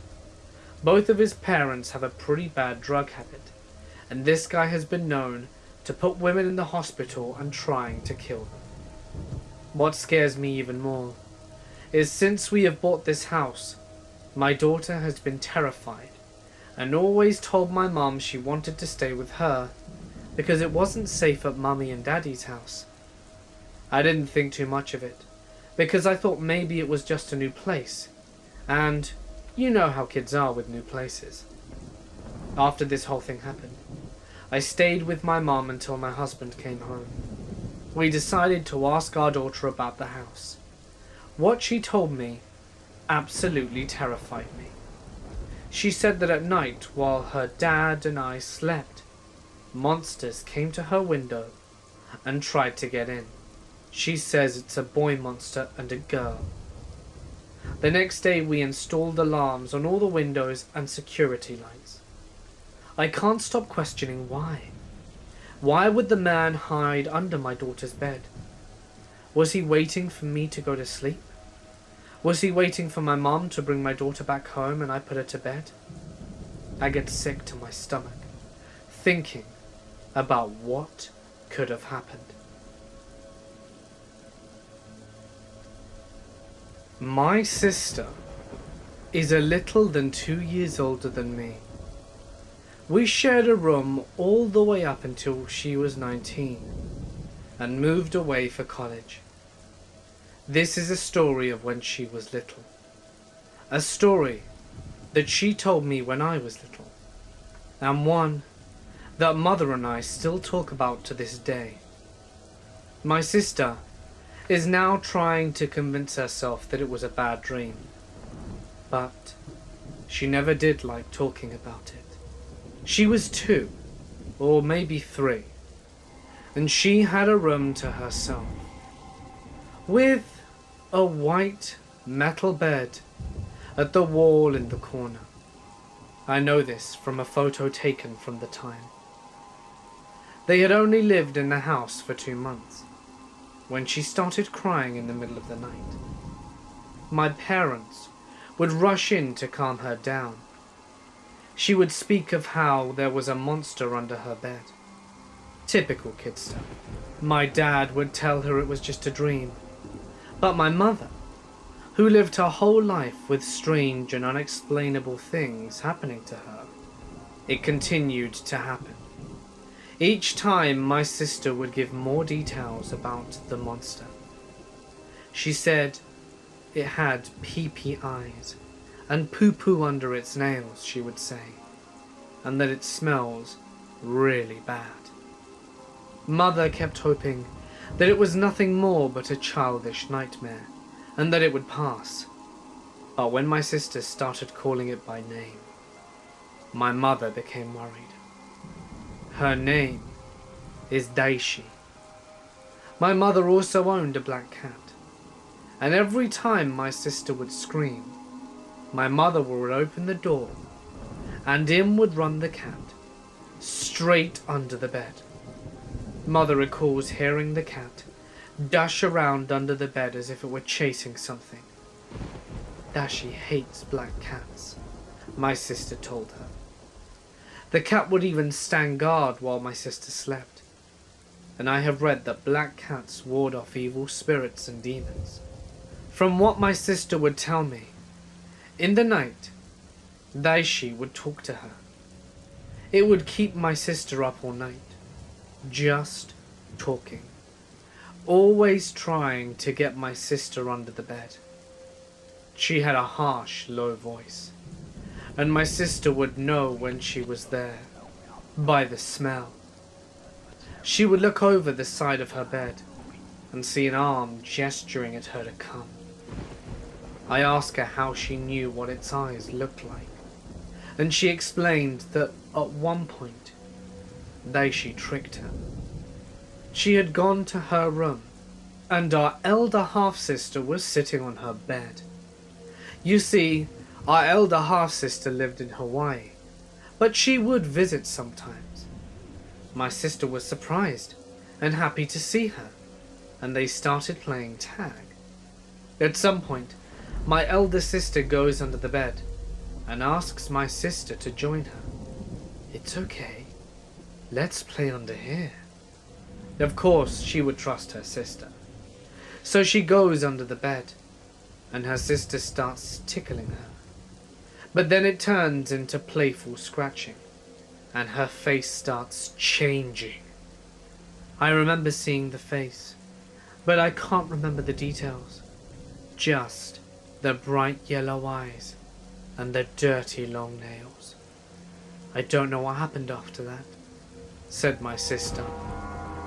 This went on for a few months, but around the time I was born it stopped, and the monster never came back. But a few years later, Mother was looking through some of her spirit books, and one of the books had a list of names given to well-known evil spirits and demons. She was just skimming over titles until she saw something familiar. Daishi.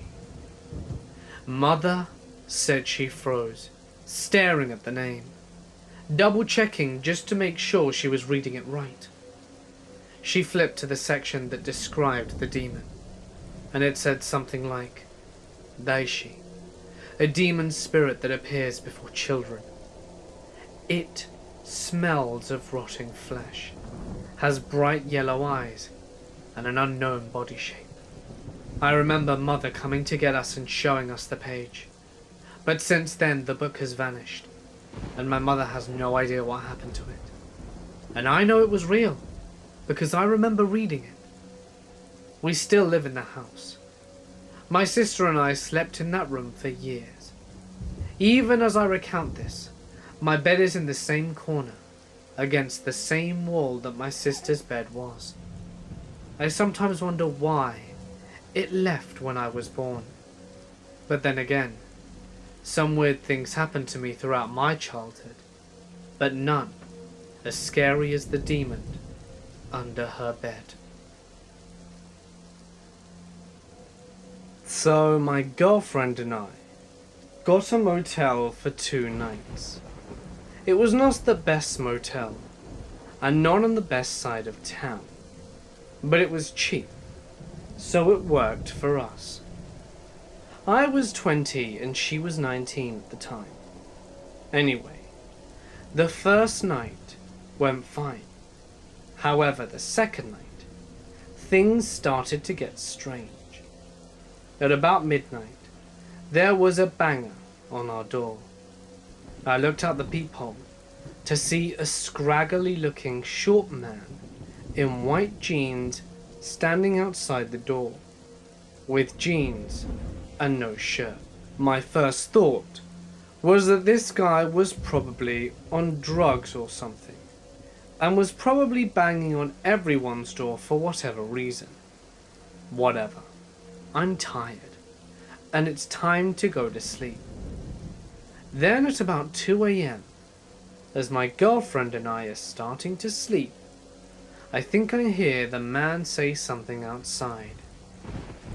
"You and your girl are gonna die tonight." Now, I tried to trick myself into thinking that I didn't really hear this.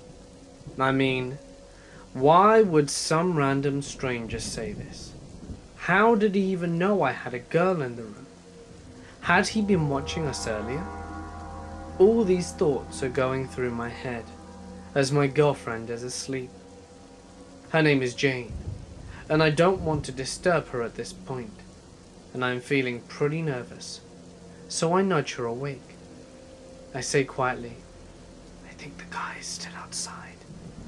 She is half asleep and thinks I'm being paranoid. He begins to knock on our door again. Alarmed, we get up and look through the peephole. This time he's standing in front of our door, but looking in the opposite direction with his hands behind his back, almost militaristically. I began calling the police from the motel phone. Jane thought I was overreacting, but I was too afraid not to call.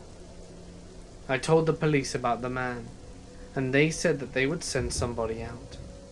I called the lobby and told them as well, but they said they couldn't do anything and that I should call the police. Sure enough, about 10 minutes later, a police car rolls through the parking lot, and then they leave. They must not have seen the guy. Now this guy starts talking more craziness outside. He says stuff along the lines of, "Man, you called the cops? You're a pussy, man. I'm gonna kick your ass."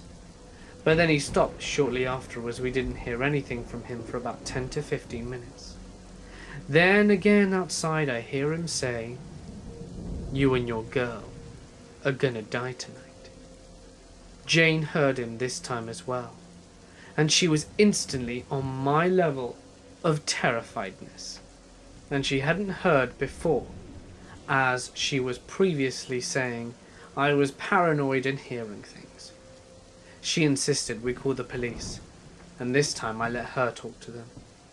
She was much more shaken up over the phone, and conveyed a necessary sense of urgency that I wasn't capable of. Again, a police cruiser comes through the parking lot. I see the car is about to leave again. Pissed off, I walked outside to the cruiser, as I felt safe enough since the police were there, and I asked why they were leaving. They said that they talked to the guy, but he wasn't doing anything obviously criminal, so they couldn't do anything about it. The officer said he was messing with the air conditioning in our room, and I explained to the officer the comments we heard the man making about killing us, but again, he told me there was nothing he could do. What the hell? So the cop leaves again. They leave me and my girlfriend alone at this motel with the crazy asshole for the second time. And now he's really pissed, and must have seen me talking to the cops. Again, he's knocking on our door calling me a pussy, saying he's gonna kick my ass. So I called the cops for a third time, and about 15 minutes later, I heard the sound of handcuffs outside my room, and I had never felt relieved so fast. I don't know what happened, and why they finally decided to arrest him. I'm just so glad that they did. I could hear him saying, "What did I do? I didn't do anything," while they were cuffing him. As soon as the police were gone, my girlfriend and I left the motel. Luckily, my friend was awake at 4 a.m. when I called him, and we crashed at his house for the night. When we were pulling out of the motel parking lot, I could see the man in the back of the police car looking at me, the deadliest look I have ever seen. About 10 years ago, I worked for a short time at a small gas station close by my house. Both of my kids had started school, and we always needed extra money. I was about 26 or 27, and had not ever really worked anywhere before, but it was fun. We stayed a little busy throughout the day, as there were 3 factories very close by, and would get a lot of traffic from the employees there, especially at shift change times. One weekday mid-morning, I was working by myself, which was unusual, but my manager, who usually worked days with me, was out sick. No big deal. It was no more than what I could handle. There were people in and out all morning, and nothing out of the ordinary was happening, until a transfer truck pulls in and parks to the side of the building. We didn't carry diesel fuel, but it wasn't unusual to have big trucks pull in for drinks or the bathroom or whatever. The driver walks in, tall guy, not unattractive, but a little creepy looking. He had a huge refillable coffee mug and asked me if there was fresh coffee and if I would refill his mug. I told him it wouldn't be a problem. He refills his mug and comes up to pay and starts chit-chatting. He told me that he had a delivery for one of the factories up the street and asked what would be the best way to get there. So I told him, no big deal. It happens all the time. Then he started to tell me that he was from Arkansas and that after he dropped off his load, he was heading back home for a few days. I was just politely nodding my head. Then he asks me if there was a restaurant. I told him and pointed to where one was, but did not come out from behind the counter. He starts trying to chat with me again without going, and asks me if I was working alone. And that's when all kinds of signals started going off in my head. I told him my co-worker had to run an errand, but would be right back. He winds up staying there for about 20 minutes, trying to small talk, and asked me at least 6 or 7 times where the restroom was. During this time, customers were coming in and out, and when someone would come in, he would walk around the store, kind of behind shelves. At this point, I am trying to maintain my calm and figure out what I need to do to get him the hell out of there. I look out at the gas pumps, and I saw a man from one of the factories up the street on a forklift, filling it up with gas. When he comes in, I was trying to start a conversation and ask him stupid questions to get him to look at my face, so I could gesture to where the creepy guy was standing behind the potato chips. He didn't catch the hint until he walked out the door and turned back to look at me as I mouthed, "Help me." He turns around and comes back in, and by this time creepy guy had come out from behind the potato chips, and forklift guy asks me if I'm okay. I tell him no, and he asks if I need help, and I say yes. All of this being said very low, where creepy guy cannot hear. And all of a sudden, forklift guy runs around to the chips and slams creepy guy into the Coke cooler, telling him the lady wants him to leave. Creepy guy runs out, jumps into the truck, and hightails it out of there, while forklift guy stays with me until I call the police and they get there. I make a report, give a good description, and call the co-worker to come and stay with me, and the police and the forklift guy leave. About an hour later, one of the cops come back to tell me that they caught the guy speeding on the highway leading out of town.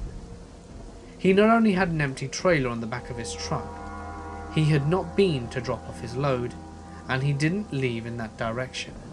And no way did he have the time to get to the factory, unload and get back out from where he was going, and be pulled up in that amount of time. But he also had pistols that had been reported stolen in Alabama, and had just been released from prison, where he had served 2 years for rape and was wanted in Missouri for not reporting in for his probation officer after being released. I have no clue why he was in a transfer truck, or what the hell he was doing in a small town in Georgia, but he clearly was making his rounds through the southeast. I quit that job within a week, and never worked in a gas station again. A while ago, I was staying at an upscale hotel in the safe area of a large Midwestern city. I am a 16-year-old female, and I was in a room by myself, with my parents a few floors down. In theory, this isn't unsafe by any means, But I had bad luck on this particular trip. Our first night, we passed without incident. Me in my room, and my parents in theirs. I watched a pay-per-view movie, and ate way too much from the snack bar. I didn't have any reason to feel unsafe. And the next morning, we did the usual tourist stuff that one does when visiting a new city, as we ate breakfast in the hotel restaurant. I noticed a man who looked to be in his 60s staring at me for an abnormally long amount of time. I won't lie, as a young, decently attractive female, I'm used to getting the occasional inappropriate look from guys. So I just ignored it, and chalked it up to either him being a perv, or thinking that I looked like his granddaughter or something. The next night, my parents allowed me to meet up with a friend for dinner who lived in the area. He met me in the hotel lobby, and we had a nice dinner, and then went back to the hotel for drinks.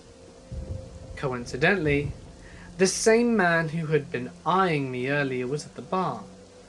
This time I knew I didn't remind him of his granddaughter. Even with my buff guy friend next to me, his eyes traced every curve of my body. I felt unsettled and mentioned it to my friend Ethan, who glanced over and also seemed really weirded out by how obvious this guy was leering. We left the bar quickly, and now it was around 12:30. Ethan walked me to the elevators of the hotel, and once I pushed the button, left. I wish I could have asked him to stay, because no sooner had he walked away that my creeper came running around the corner and stood there waiting with me for the elevator. I felt so uncomfortable knowing that he would be seeing which floor I was going to, but it hadn't occurred to me to get off at a different floor this time, and even if I did, I knew he planned on following me, so it would have just been a bad move. When we were in the elevator together, I tried to keep my eyes averted from his, but they literally bore into my body, and I kept backing up, too scared to even speak. But what freaked me out even more was that he hadn't pressed a single elevator button, so he planned on getting off when I did. When I got to my floor, I almost ran to my room, and the guy just stood at the end of the hallway waiting to see where I would go. I stayed in my room for 15 minutes until I was sure he was gone, before I told my parents what had happened. They were freaking out, and told hotel staff that there was no sign of the guy, and it was really late. So I just locked my door and tried to go to sleep. I had almost drifted off, when I heard a knock at my door. Now I'm not an idiot. I've listened to these stories for a long time, so I didn't just go and open the door at nearly 2 a.m. Instead, I turned on the light and froze. At this point my intuition had kicked in, and I knew it was the guy, and I was near tears, but the knocking kept continuing, harder and harder, so I finally shouted and asked it who it was. The voice that replied to me was the most chilling thing I've ever heard. High-pitched, but growly, almost giggly, and so disturbing I can barely describe it. "It's hotel staff, please let me in." I was terrified, and looked through the peephole to confirm that it was the same creepy old guy. I locked myself in the bathroom and called my dad's phone. He has the habit of always keeping the ringer on, so he answered me almost immediately, and I tried to tell him what was going on through my tears. And what happened next just gave me nightmares. My dad naturally went into superhero mode, and opened his door to find the old man in just a robe, masturbating. It's pretty obvious to piece together what he was planning, and I still dream about it and have severe PTSD. My dad slugged the dude in the face, and made sure he didn't move an inch while my mum called hotel security. We pressed charges and the guy is now in prison, on what I think are assault and intent to commit rape charges. This is a story about my husband's uncle's ex-wife, Jessica, and their son, Jeremy. It is a tale of true sadness and terror. It is 100% true. Neil, my husband, grew up with his uncle and his aunt Jessica. She was a nurse, and his uncle worked at different jobs. His cousin Jeremy was a sweet little boy. Neil says some of his best memories were spent with them. But something happened, and his uncle and Jessica ended up getting a divorce. I'm not sure what happened in their relationship, because I wasn't with Neil then. I remember Neil's family speaking of Jeremy though. His dad tried to see him, but there were problems with Jessica and his then current wife. Anyways, Jessica was trying to move on and met a man online. He came to see her and they fell in love. The man was none other than the death angel himself, Michael Kennedy. Soon as Jessica and Michael had married, he became abusive to her, and she filed for a protective order. A member of their family, Jessica's grandmother I think, had her home broken into. She was there alone, where the police think that Michael and another man beat her nearly to death and stole everything they could carry. The grandmother later died as a result of her horrific injuries. The police has never to my knowledge charged Michael with anything related to the grandmother. Now this next part I was not an eyewitness to. The only people that can tell you anything about what really happened that Sunday morning would be Jeremy, Jessica, and Michael. Saturday night, Jessica's sister stays with her because she's scared out of her mind.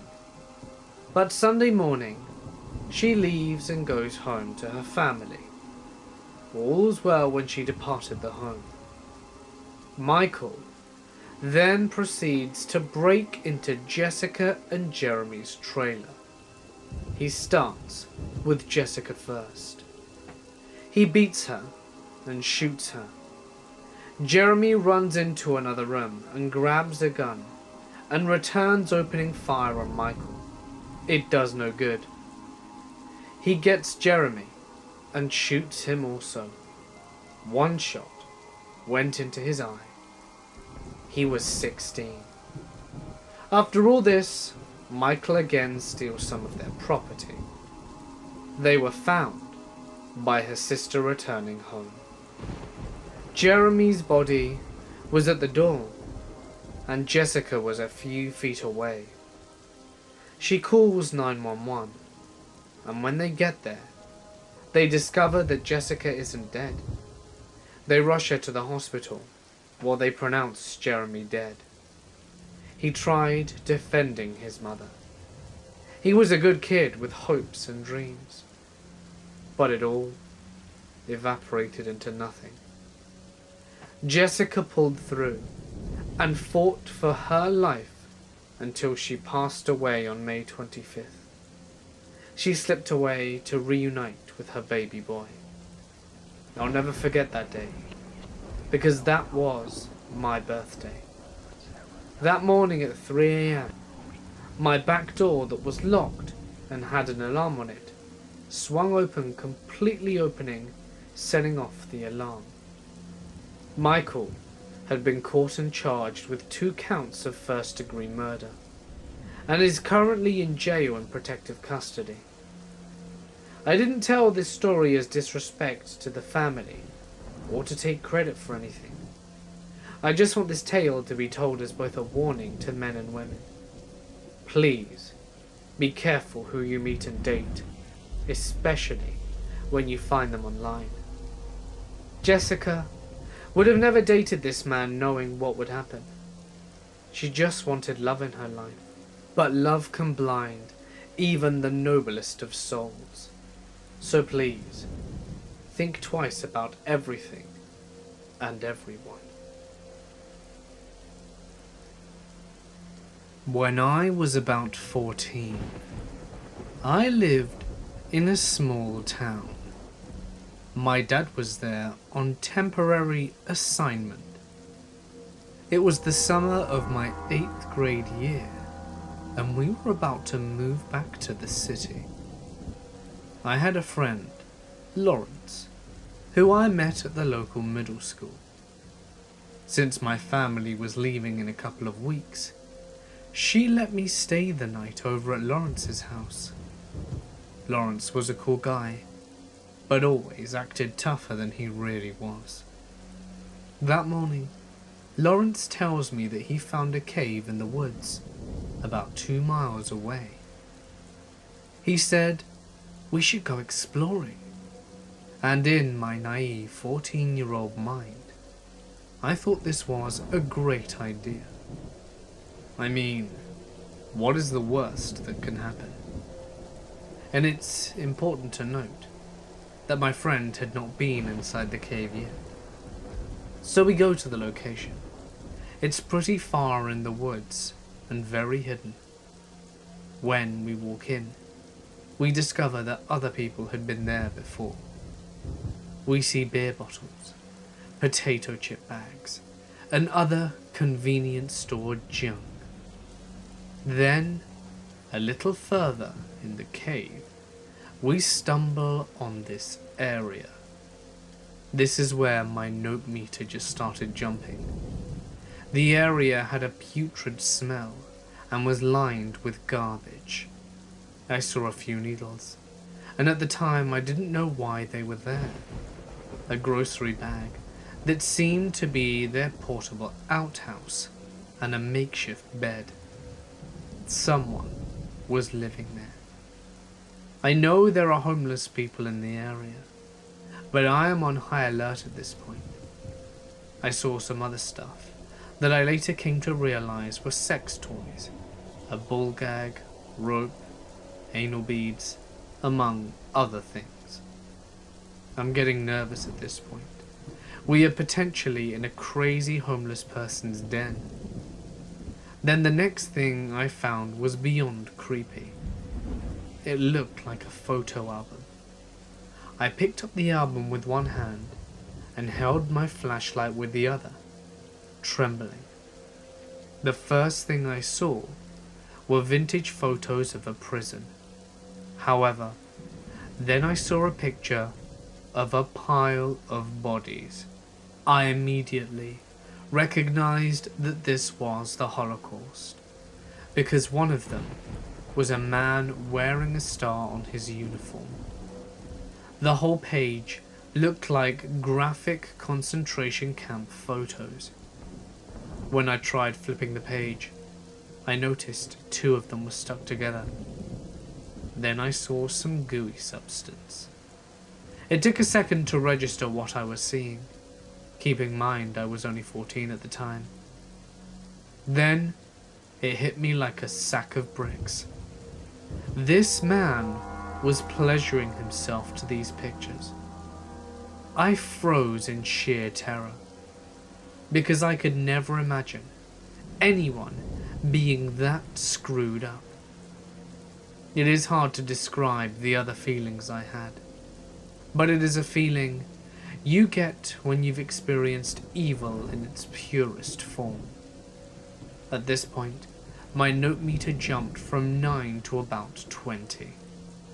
I see Lawrence right behind me, and before I was worried if I told him we needed to leave, he would call me a pussy. At this point I didn't care, and simply screamed at him to get out now. To my surprise, he just said, "Good idea," and we noped out of there and didn't stop running until we got home. I realized when we got back to his house, he had a look of pure dread. I told him about the book. Then he told me what he had found. It was another photo book with pictures of women gagged and bound. There was also a picture of what looked like a child with a badly burnt face. Then he heard the sound of someone coughing and moving further down in the cave, although I didn't hear it, and was about to tell me to run. We finally told his parents later that day.